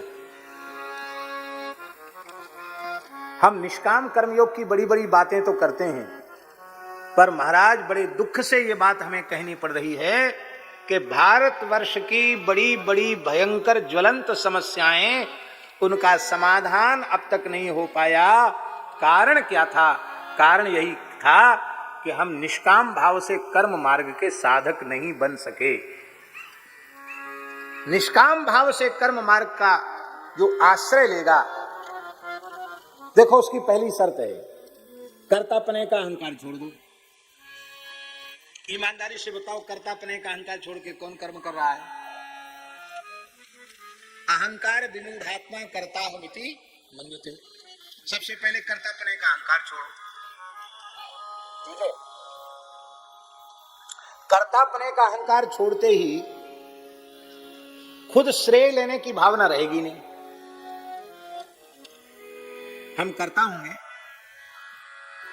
तो उससे जो लाभ सब में समता आ जाएगी। क्या हमारे व्यवहार में समता आई है? जीतने में प्रसन्नता होती कि नहीं? किसी भी काम में जीत के प्रसन्नता होती कि नहीं? हार गए तो बुरा लगता है कि नहीं लगता है? बोलो। तो बातें चाहे जितनी लंबी चौड़ी कर लो कि हम तो निष्काम कर्म कर रहे हैं, कर्तापने का अहंकार नहीं है, हमें तो जनता की सेवा करनी है। अरे भैया, किसी को किसी की सेवा नहीं करनी है। सब दुनिया नाम यश प्रतिष्ठा के चक्कर में पड़ी है, इसी के पीछे। शाम को अभी परिणाम नहीं आए चुनाव के हैं और वो कोई प्रधानमंत्री बनने वाला है, तो शाम को उसको फोटो खींचो, उसका फोटो शाम को खींचो और फिर देखो उसका अलग तरह का चेहरा होगा। और जैसे ही पक्का हो गया रात में कि वो अब पक्का प्रधानमंत्री वही बनेगा, ये पक्का हो गया, और सवेरे फिर उसका फोटो खींचो। महाराज बूढ़ा भी होगा ना आदमी तो सब झुर्री फुर्री रात को ही गायब हो जाएंगी, टमाटर जैसे लाल गाल हो जाएंगे, चमक आंखों की बदल जाएगी, चेहरे की तमक बदल जाएगी, चलने का ढंग ही बदल जाएगा।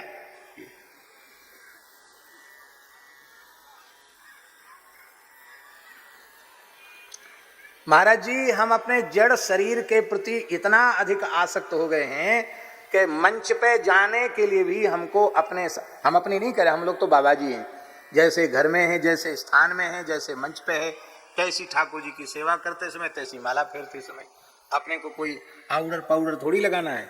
लेकिन महाराज, लोग मंच पर जाने के लिए बड़े बड़े नेता अभिनेता, उनके साथ सुना है हमने, भगवान जाने सच्ची झूठी बात क्या है, कि उनके साथ वो चलते हैं कि कैसा कपड़ा पहनेंगे तो कैसा प्रभाव पड़ेगा, कैसा अपना रंग रोगन अपने मुंह का करेंगे तो कैसा लगेगा, कैसा प्रदर्शन आपको करना है, उस तरह के क्या कहते हैं उनको, कर्मचारी कहें क्या कहें, वैसे लोग चलते हैं उनके साथ कि जब वो सजा देंगे उनको तब वो जाएंगे, नहीं तो बिना सजे वो जाएंगे नहीं।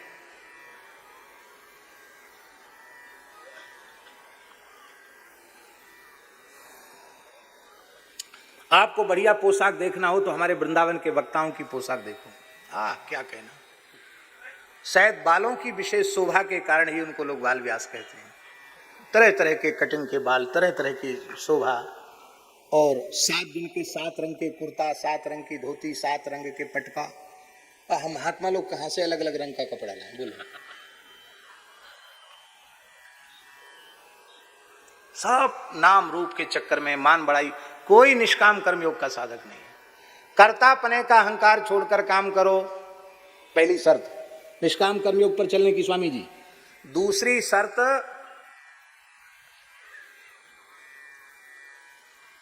कर्म फल की इच्छा से शून्य होकर कर्म करो, फलाभिसंधि शून्य कर्म हो। बड़ा कठिन है। आप काम कर रहे हो, फल की इच्छा आपको नहीं है, फल की आशा से रहित होकर कर्म करो। तीसरी शर्त भगवत प्रीत्यर्थ करो,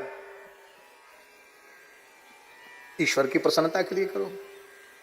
चौथी शर्त करने के बाद भगवत अर्पित कर दो, ना तो कर्तापने के अहंकार से मुक्त होकर हो रहा है। हाँ, एक और बात, पांच नहीं तो आप कहोगे कि हम तो पाप कर्म भी निष्काम भाव से कर रहे हैं, तो पाप का फल नहीं मिलेगा। नहीं, विहित कर्म करो, निषिद्ध कर्म का त्याग करो। ना तो विहित शून्य होकर कर रहे हैं और ना भगवत प्रीत्यर्थ कर रहे हैं और ना भगवान को अर्पित कर रहे हैं, तो फिर पीठ ठोक रहे हैं कि हम तो निष्काम कर्मयोगी हैं, हमको प्रधानमंत्री राष्ट्रपति से कर्मयोगी का पुरस्कार मिल जाए। पुरस्कार तो मिल जाएगा, पद्मश्री, पद्म विभूषण और भारत, क्या रह गया? क्या महत्व है उसका? कुछ नहीं।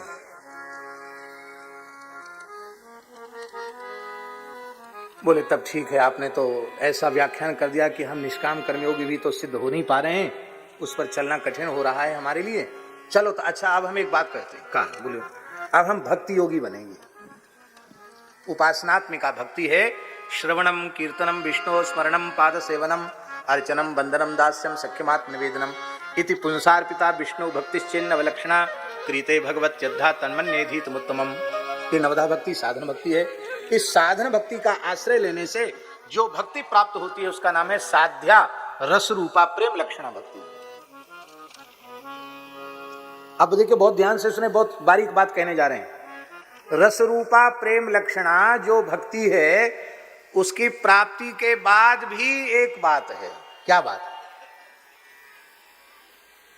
शास्त्री जी, तीन हिस्से हो गए। एक साधन भक्ति हो गई, एक साधन भक्ति के फल रूप साध्या रसरूपा प्रेम लक्षण भक्ति हो गई, और इसके बाद अंतिम सिद्धावस्था की भक्ति।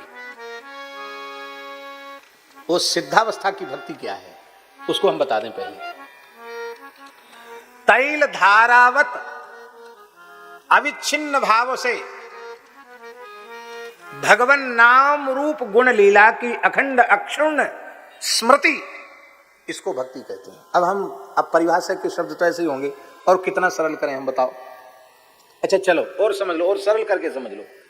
एक बर्तन से दूसरे बर्तन में तेल डाला आपने, तो तेल की जो अखंड धार लग जाती है ना, तो ऊपर से नीचे तक ऐसे लगता है कि तार सा खिंच गया है।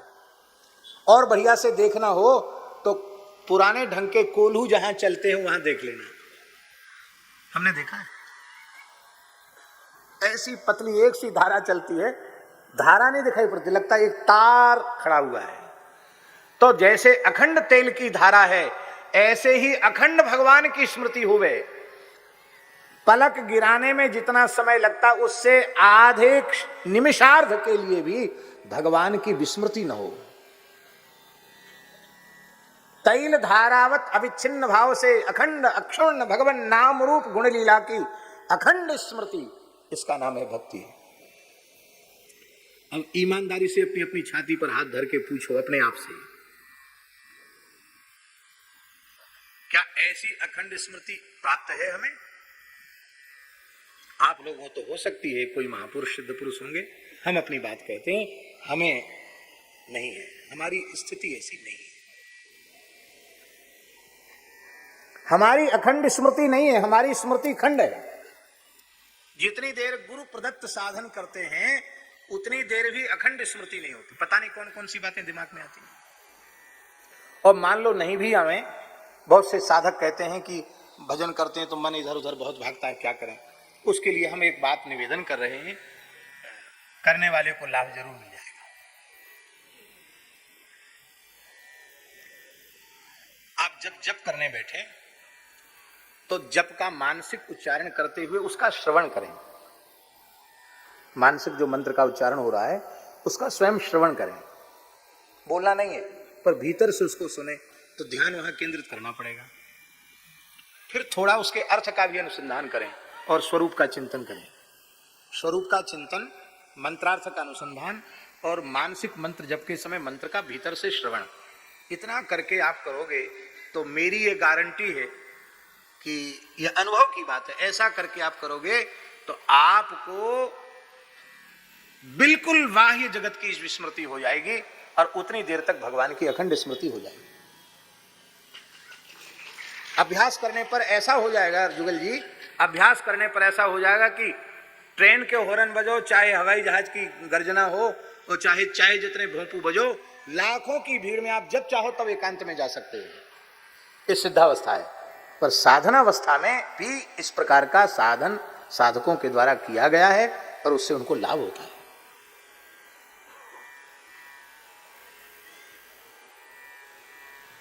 हमने पूज्य सदगुरुदेव श्री पहाड़ी बाबा महाराज को देखा, बड़ी भारी मेला ठेला की भीड़ में भी वे समाधि में चले जाते थे।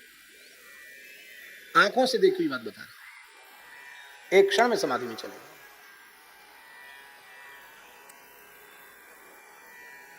ये समाधि क्या है? वृत्ति का जो बाह्य जगत की ओर प्रवाह वो बंद हो गया, वही समाधि है। इंद्रियों की वृत्ति जो बाहर बह रही है उसका बहना बंद हो गया, समाधि हो गई। और क्या समाधि? योगस चित्तवृत्ति निरोधा, चित्तवृत्ति का निरोध हो गया, योग हो गया, समाधि हो गई।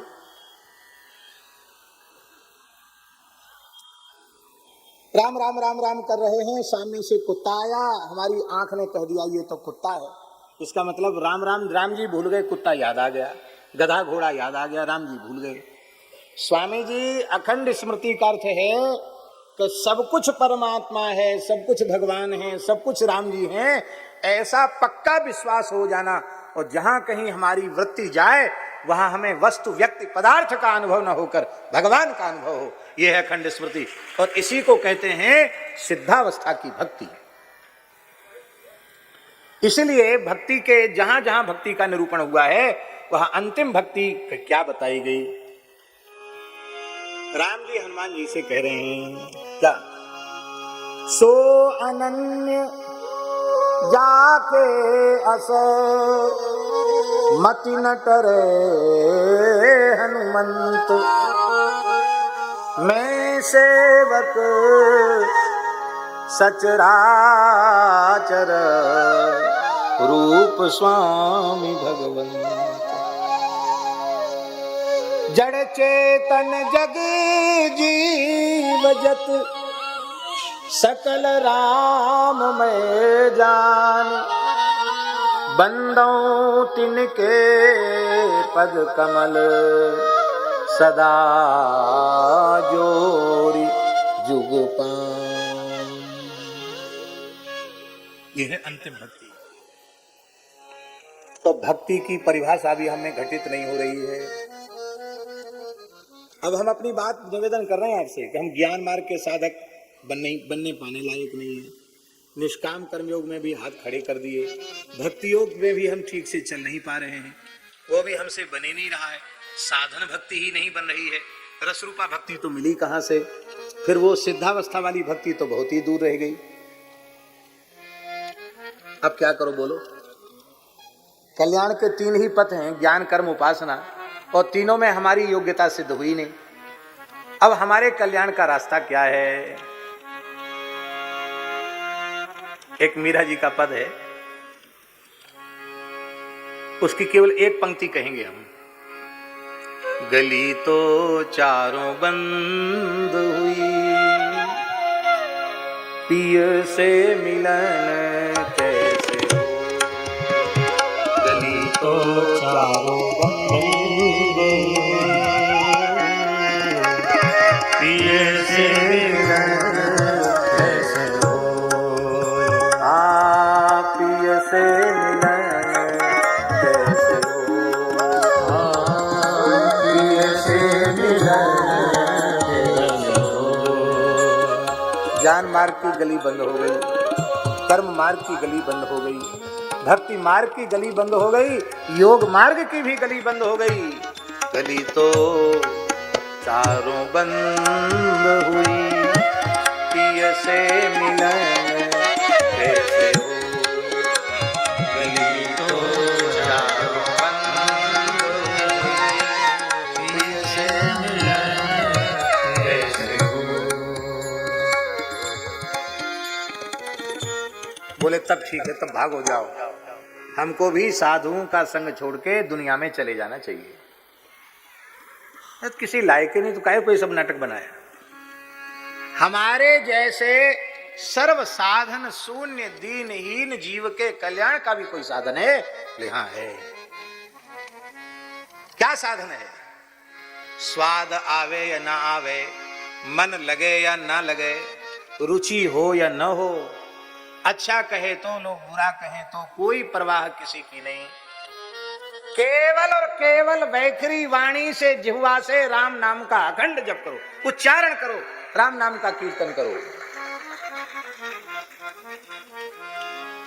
ये बात पहले कह दी, स्वाद आवे या ना आवे, मन लगे या ना लगे, बस करते चलो। भैया ये संभव ही नहीं कि नाम का स्वाद नहीं आएगा। आएगा, जरूर आएगा, अवश्य आएगा। जब तक स्वाद नहीं आया है, जब तक स्वाद नहीं आया है तब तक समस्या है। तब तक कहना पड़ेगा कि मन नहीं लगता, मन नहीं लगता, मन नहीं लगता। और जब स्वाद आ जाएगा तब क्या कहना पड़ेगा? हम लोग कहते हैं अब कैसे मन लगे। और इस भारत देश के एक महान संत जगत गुरु श्री मदाध्य रामानंदाचार्य भगवान के 12 शिष्यों में एक शिष्य श्री संत रविदास जी महाराज, रैदास जी महाराज, वो क्या कह रहे हैं? संत रैदास जी क्या कह रहे हैं? अब कैसे छूटे, हम लोग कहते अब कैसे लगे, अब वो कहते अब कैसे छूटे, नाम रट लागी। अब कैसे छूटे, नाम रट लागी। अब कैसे छूटे, नाम रट लागी। अब कैसे छूटे, नाम रट लागी। प्रभु जी तुम चंदन हम पानी, प्रभु जी गाइए। तुम चंदन हम पानी, जाकी अग अंग बास समान, जाकी अंग अंग बास समान। प्रभु जी तुम घन वन हम मोरा,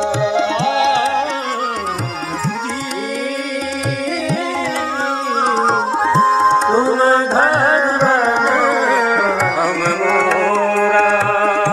जैसे निरखत चंद्र चकोरा, जैसे निरखत चंद्र चकोरा। प्रभु जी तुम मोती हम धागा, प्रभु जी हम मोती तुम धागा। जैसे सोने ही मिलत सुहागा, जैसे सोने ही मिलत सुहागा। प्रभु जी तुम स्वामी हम दासा, प्रभु जी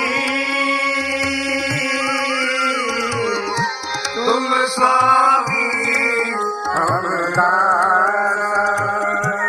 ऐसी भक्ति करे दासा, ऐसी भक्ति करे दासा। अब कैसे छूटे, नाम रट लागी, नाम रट लागी। अब कैसे छूटे, नाम रट लागी।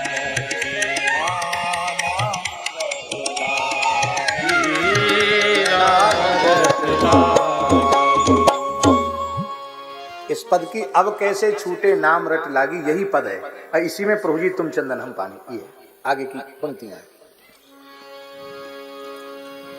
स्वाद आने पर फिर छूटेगा नहीं, छूटेगा नहीं,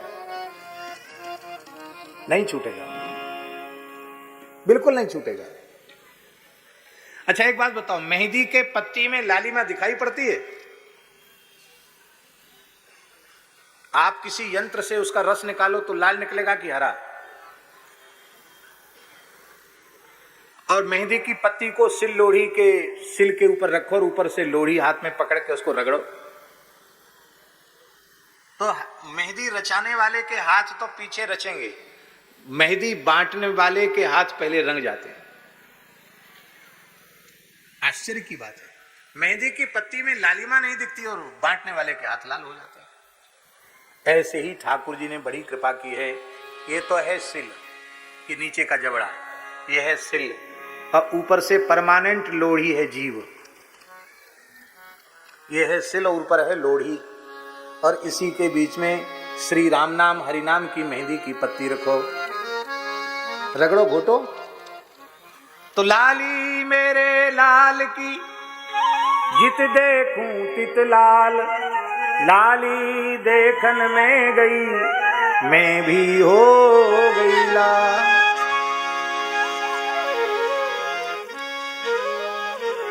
परम नामनिष्ठ संत श्री प्रेम भिक्षु जी महाराज से किसी ने पूछा, आपके मत में पाप क्या है?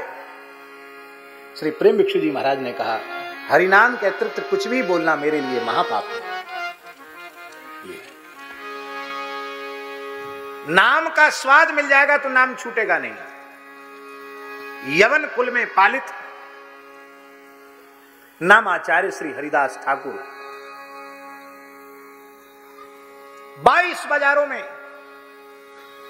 वस्त्रहीन करके उघारी पीठ पर कोड़े बरसाते हुए जल्लाद चल रहे हैं। 22 बाजार रक्त रंजित हो गए बंगाल के, पर हरिदास ठाकुर की वाणी से नाम बंद नहीं हुआ। पूज्य बक्सर वाले मामा जी की रचना है, मोही लाखन कोड़े मारो पर हरि का नाम उचारो, मोही लाखन कोड़े मारो पर हरि का नाम उचारो, मोही लाखन कोड़े मारो पर हरि का नाम उचारो।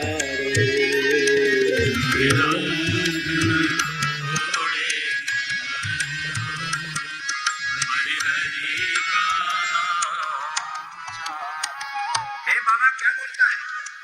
बोले मैं तो भिखारी हूं, भीख मांगता हूं आप लोगों से। क्या? मेरी झोली में भिक्षा डालो। हम भी भीख मांग रहे हैं बाकी गांव में बैठकर। किस लिए भीख मांग रहे हैं? इसलिए भीख मांग रहे हैं कि आप लोग यहाँ जो अखंड संकीर्तन चलता है उसमें अपने समय का दान कीजिए। ये अखंड संकीर्तन कभी बंद ना हो, सदा सर्वदा चलता रहे। हम आपको विश्वास दिलाते हैं आपके क्षेत्र में कभी अमंगल नहीं होगा।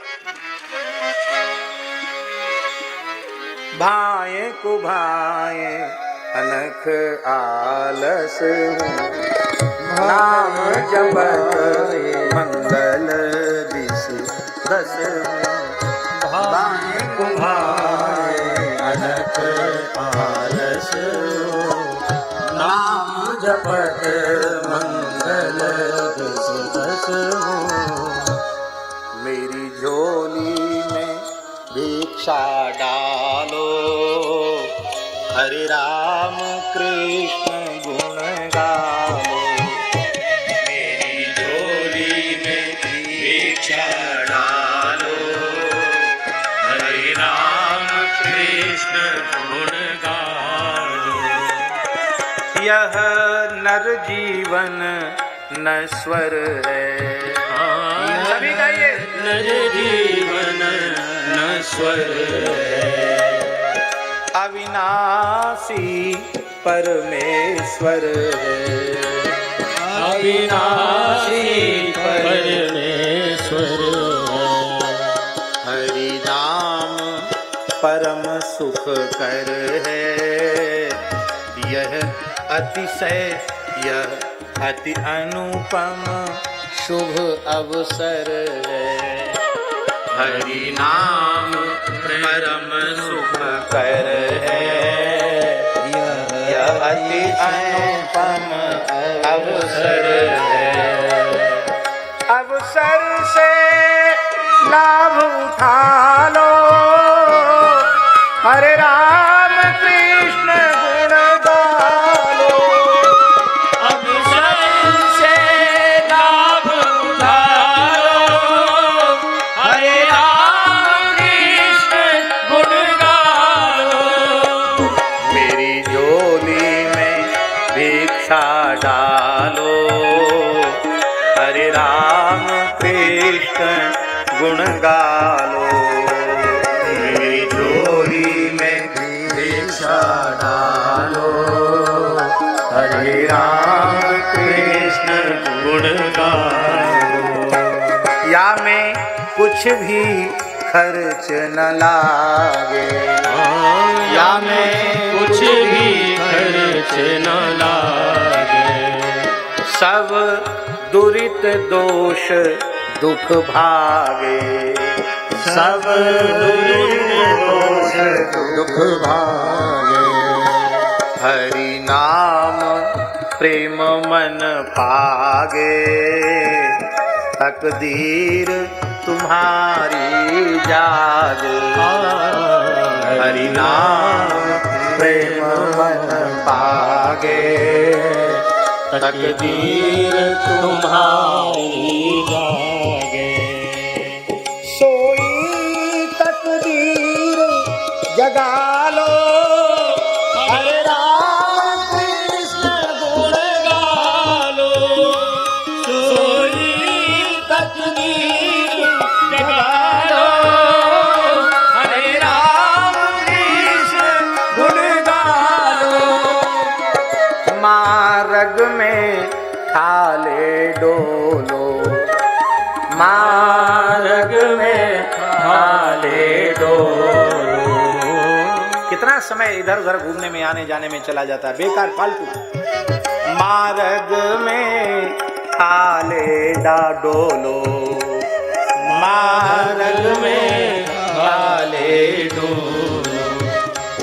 मुख हरि हरि हरि नित बोलो, मुख हरि हरि हरि नित बोलो। अंतर के कलमश धोलो, जीवन में अमृत घोलो। अंतर के कलमश धोलो, जीवन में अमृत घोलो। नर जीवन सफल बना लो, हरे राम कृष्ण गुण गालो। नर जीवन सफल बना लो, हरे राम कृष्ण गुण गालो। भिक्षा कछु और न चाहिए, भिक्षा कछु और न चाहिए। हरे राम कृष्ण नित कहिए, हरे राम कृष्ण नित कहिए। प्रभु प्रेम स्रोत में बहिए, नारायण प्रभु ही रिझालो। प्रभु प्रेम स्रोत में बहिए, नारायण प्रभु निधानो। हरे राम कृष्ण गुण गालो, मेरी झोली में भिक्षा डालो। हरे राम कृष्ण गुण गालो, मेरी झोली में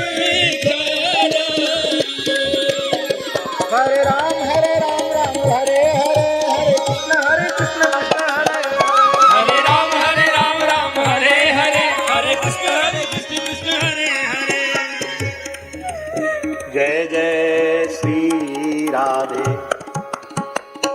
हम अपने विषय का उपसंहार कर रहे हैं।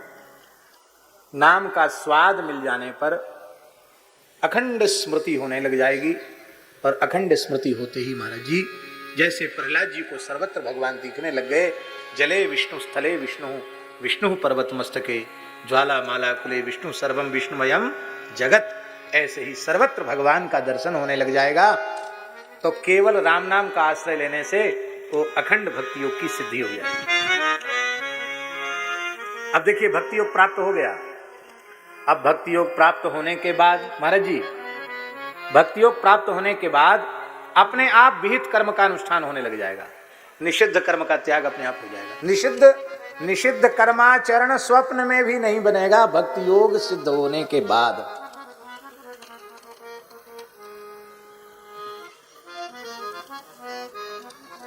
क्यों? सबसे बड़ी विधि क्या है, सबसे बड़ा निषेध क्या है? विनय पत्रिका में गोस्वामी जी कहते हैं, राम सुमिरन सब विधि ही को राज रे, राम सुमिरन सब विधि ही को राज रे, राम को बिसारी वो निषेध सिर ताज रे, राम को बिसारी वो निषेध सिर ताज, राम को बिसारी वो निषेध सिर ताज रे, राम को बिसारी वो निषेध सिर ताज रे, राम सुमिर राम सुमिर यही तेरो काज रे, राम सुमिर राम सुमिर यही तेरो काज रे, राम सुमिर राम सुमिर यही तेरो काज, राम सुमिर राम सुमिर यही तेरो काज। विहित कर्मानुष्ठान, निषिद्ध कर्म का त्याग अपने आप हो जाएगा। कर्तापने का अहंकार चला जाएगा। हनुमान जी में कर्तापने का अहंकार है? बिल्कुल नहीं। सब कुछ राम जी की प्रसन्नता के लिए कर रहे हैं कि नहीं? फलाभिसंधि शून्य होकर कर रहे हैं कि नहीं? राम जी के लिए कर रहे हैं कि नहीं? और सब कुछ राम जी को अर्पित कर रहे हैं कि नहीं? ध्यान में ही बात। भक्ति योग की सिद्धि के बाद बिना बुलाए निष्काम कर्म योग की सिद्धि हो जाएगी। किससे हुई है सिद्धि? राम नाम से भक्ति योग की सिद्धि, राम नाम से निष्काम कर्म योग की सिद्धि, और राम नाम से ज्ञान योग की सिद्धि। राम नाम से ज्ञान योग की सिद्धि। नाम का अखंड सच्चिदानंद रस जब जीव को प्राप्त हो जाता है, तो उस काल में जब भाव समाधि में वह डूबता है, तो फिर देह शरीर संसार की पूर्ण विस्मृति हो जाती है। मैं देह नहीं, मैं मन नहीं, मैं बुद्धि नहीं, मैं चित्त नहीं, मैं अहंग नहीं, कुछ नहीं। देखो महाराज, हम आपको प्रमाण देते हैं। ब्रज गोपी किस पाठशाला में ब्रह्मसूत्र पढ़ने गई, गीता पढ़ने गई, उपनिषद पढ़ने गई? बोलो बताओ, कहां ब्रह्म ज्ञान लेने गई गोपी? केवल कृष्ण नाम जपती है गोपी, और कृष्ण कृष्ण जपते जपते जपते जपते रास में जब ठाकुर जी अंतर्धान हो गए, एक गोपी की ऐसी धुन लग गई, वो भूल गई कि मैं गोपी हूं। कृष्ण कृष्ण जपते जपते गोपी कहने लग गई, कृष्णो हम कृष्णो हम कृष्णो हम, कहने लगे मैं कृष्ण हूं। गोपी कह रही है कृष्णो हम अपने मन से नहीं बोले, सुखदेव जी बोल रहे हैं कृष्णो हम, मैं कृष्ण हूं। दूसरी गोपी ने कहा बाबरी है गई, कहां थे तू कृष्ण है गई?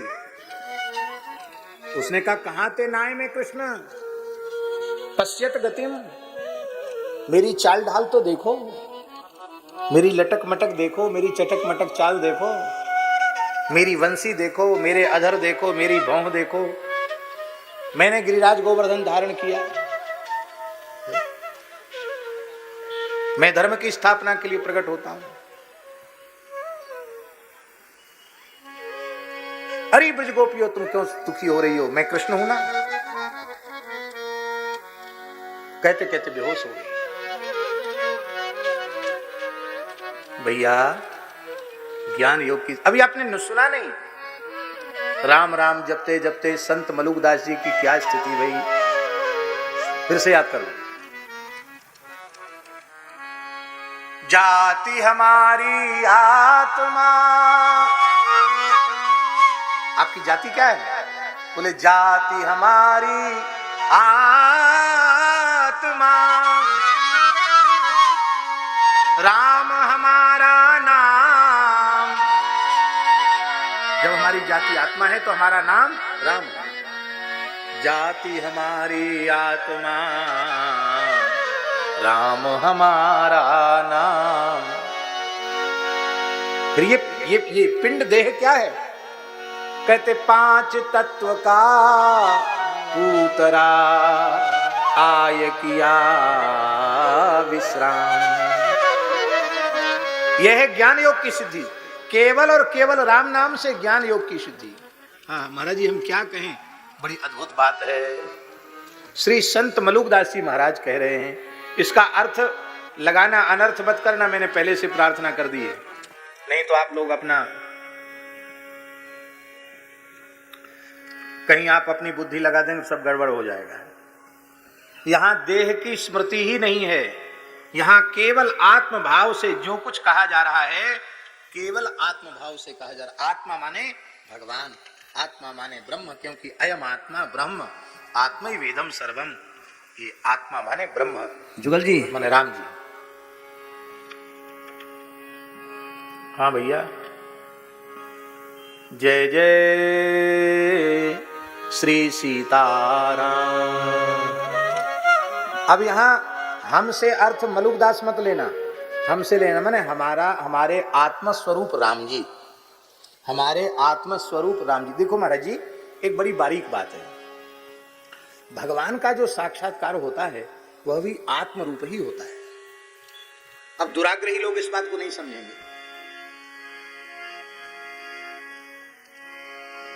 अब हम कैसे कहें भाई, आत्मा से जो भिन्न है वो क्या है बताओ? आत्मा से जो भिन्न है उसका नाम है अनात्मा। अनात्मा माने जड़।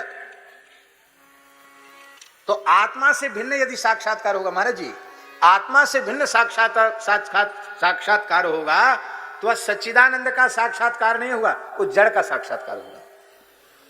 इसलिए भगवान जब भी प्रकट होते हैं आत्म रूप ही भगवान होते हैं। ये बात समझ में आनी चाहिए।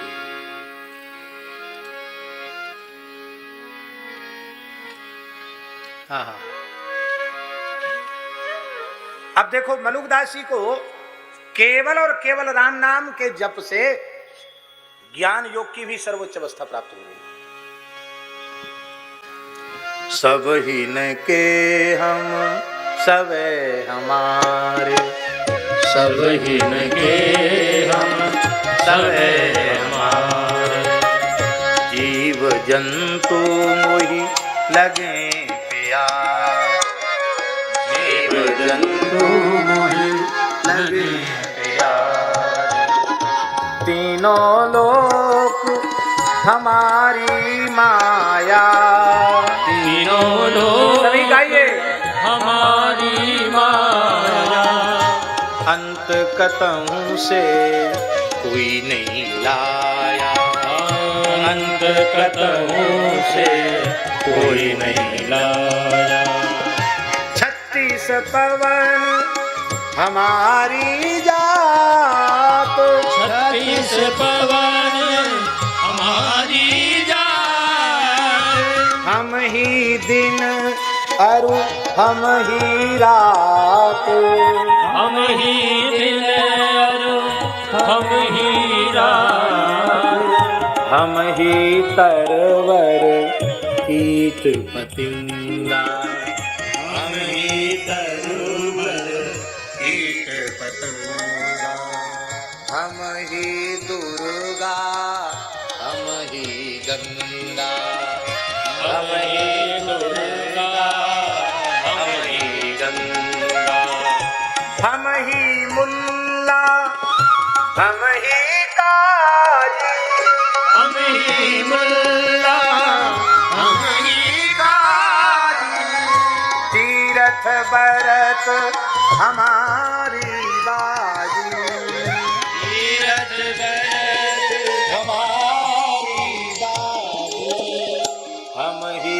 पंडित हम ही बैरागी, हम ही पंडित हम ही बैरागी, हम हैं सूम हम ही हैं त्यागी, हम हैं सूम हम ही हैं त्यागी, हम ही देव अरु हम ही दानो, हम ही देव अनु हम ही दानव। ज्ञानी लोग सब कुछ बन जाएंगे पर देवता तो बन जाएंगे, दानव अपने को नहीं कर सकते।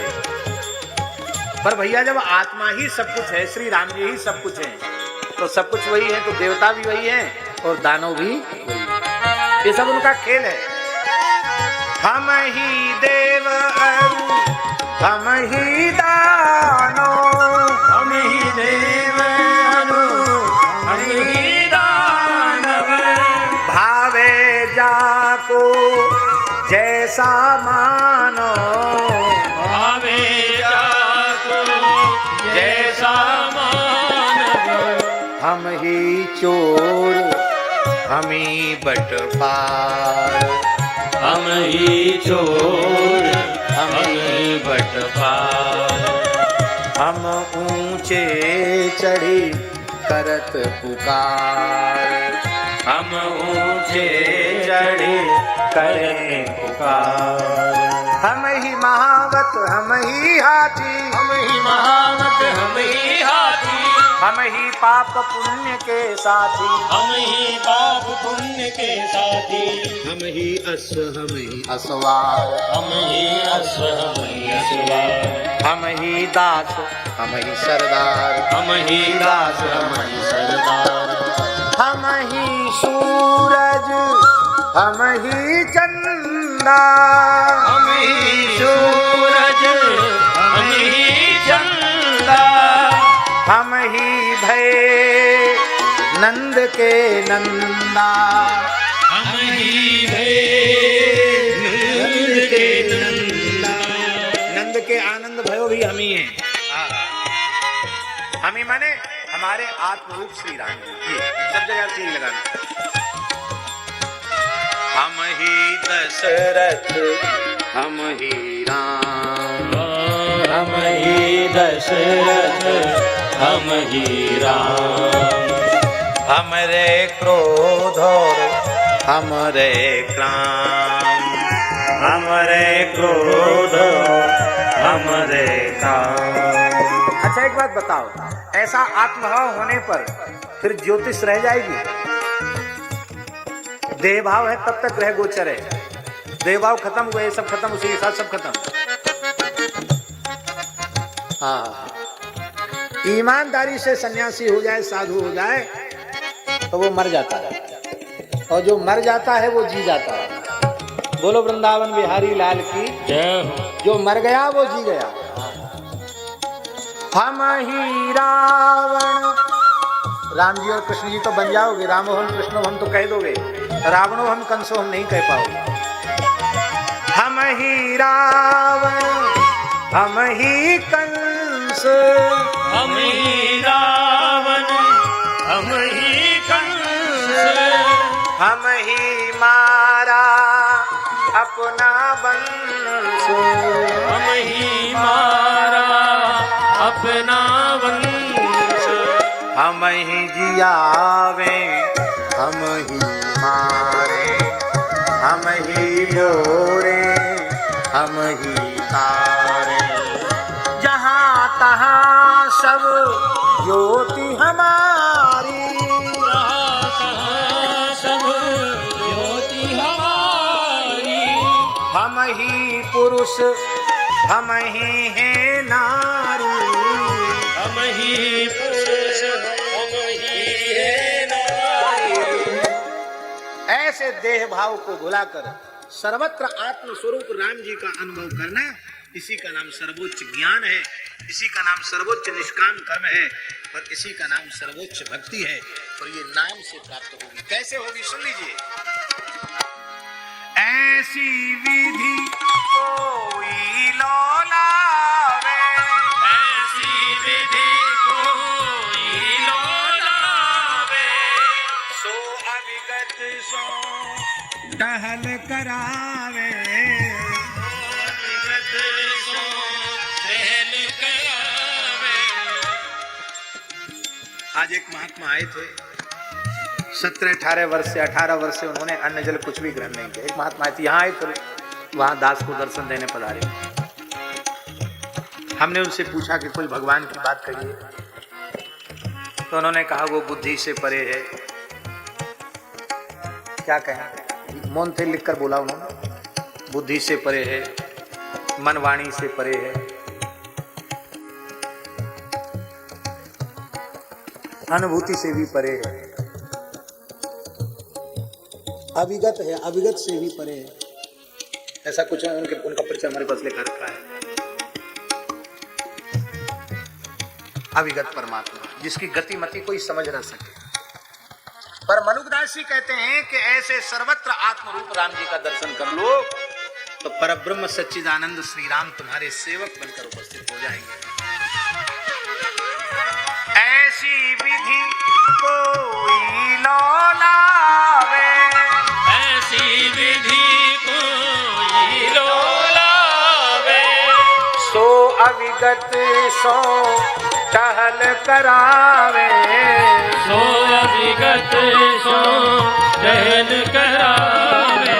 इसी कलिकाल में महाराष्ट्र के संत एकनाथ जी के घर में भगवान श्री पंढरीनाथ 36 वर्ष तक श्री खंडिया नाम के नौकर के रूप में रहे। झाड़ू पोछा चौका बर्तन पानी भरना सफाई करना सब काम ठाकुर जी। कितने वर्ष तक? 1 वर्ष 2 वर्ष नहीं, 36 वर्ष तक। जिस पत्थर की सिलौटी पर वो चंदन घिसते थे वो सिलौटी आज भी वो मंदिर में रखी हुई है ठाकुर जी। तो आज भी चमत्कार होता है। पानी की पात्र है, उसको भरा जाता है गोदावरी के जल से, तो वो भरता ही नहीं है, खाली हो जाता है और लोग भर भर के कांवर लाते उसमें जल छोड़ते हैं। लेकिन जब ठाकुर जी किसी न किसी वेश में आके श्रीखंड के रूप में कांवर भर डालते हैं तब वो पात्र भर जाता है। आज भी वो चमत्कार होता है, हजारों का मेला होता है आज भी। कितने चरित्र ऐसे। ऐसी विधि कोई लौलावे, सो अविगत सो टहल करावे, ऐसी विधि कोई लौलावे, सो अविगत सो टहल करावे। बोले ऐसी विधि से लौ लगाने का उपाय क्या है? हमारी बात सब घूम के वहीं आ रही है, नाम, भगवान नाम, हरि नाम। क्या करें इसके लिए? सहे कुशब्द और सुमिरे नाम, सहे कुशब्द और सुमिरे नाम। कोई कितनी निंदा करे, कोई गाली दे, अपमान करे, तिरस्कार करे, सब एक तरफा सहन कर ले। परम पूज्य गोकुल भवन वाले परमहंस जी कहते थे, इसी जन्म में भगवत साक्षात्कार करना चाहते हो, अपना परम कल्याण चाहते हो, एकदम घूर बन जाओ। जैसे घूरे पर सब कुछ पटकते हैं, घूरा कुछ नहीं कहता, ऐसे हो जाओ। कोई 100 गाली दे, 1000 गाली दे, तुम उफ मत करो। 100 1000 जूता गिन कर लगा दे, उफ मत करो, तुमको भगवान मिल जाएंगे। अपमान सम्मान से ऊपर उठना पड़ेगा। सहे कुशब्द और सुमिरे नाम, सहे कुशब्द और सुमिरे नाम। सब जग देखे एक भाव, सब जग देखे एक भाव। गाली देने वाले में भी राम जी है, धक्का देने वाले में भी राम जी है, अपमान करने वाले में भी राम जी है। आपको क्रोध आएगा ये बात समझ में आने पर? बिल्कुल नहीं आएगा। कहते मलुकदास जी कि ऐसा कोई साधक अपना जीवन बना ले तो वो मेरा गुरु है, मैं उसका चेला हूं। या पद का कोई करे निवेरा, या पद का कोई करे निवेरा, कह मलुक में ताकर चेरा, कहे मलुक में ताकर चेरा। सब हिनके हम सब हमारे, जिनके हम सबे हमारे, जीव जंतु मोहि लगे प्यारे, जीव जंतु मोहि लगे प्यारे। कल्याणानाम निधानम, कल्याणकारी जितने साधन है सबकी जड़ श्री राम नाम है। कली के दावानल में सब जलकर भस्म हो गए, लेकिन जड़ अभी है।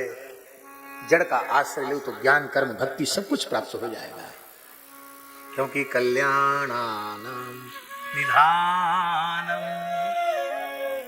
क्या करें महाराज, भजन में मन नहीं लगता, प्रवृत्ति नहीं होती। घंटों बैठे हैं फालतू, इधर देख रहे हैं उधर देख रहे हैं, राम राम नहीं कर सकते, जप नहीं कर सकते, भजन नहीं कर सकते। तूने नाम जपन क्यों छोड़ दिया, काम न छोड़ा, क्रोध न छोड़ा, सत्य वचन क्यों छोड़ दिया, तूने नाम जपन क्यों छोड़ दिया। कितना अमूल्य समय नष्ट हो जाता है। प्रातः काल जगने से सोने तक भीतर से नाम की धुन चलती रहनी चाहिए।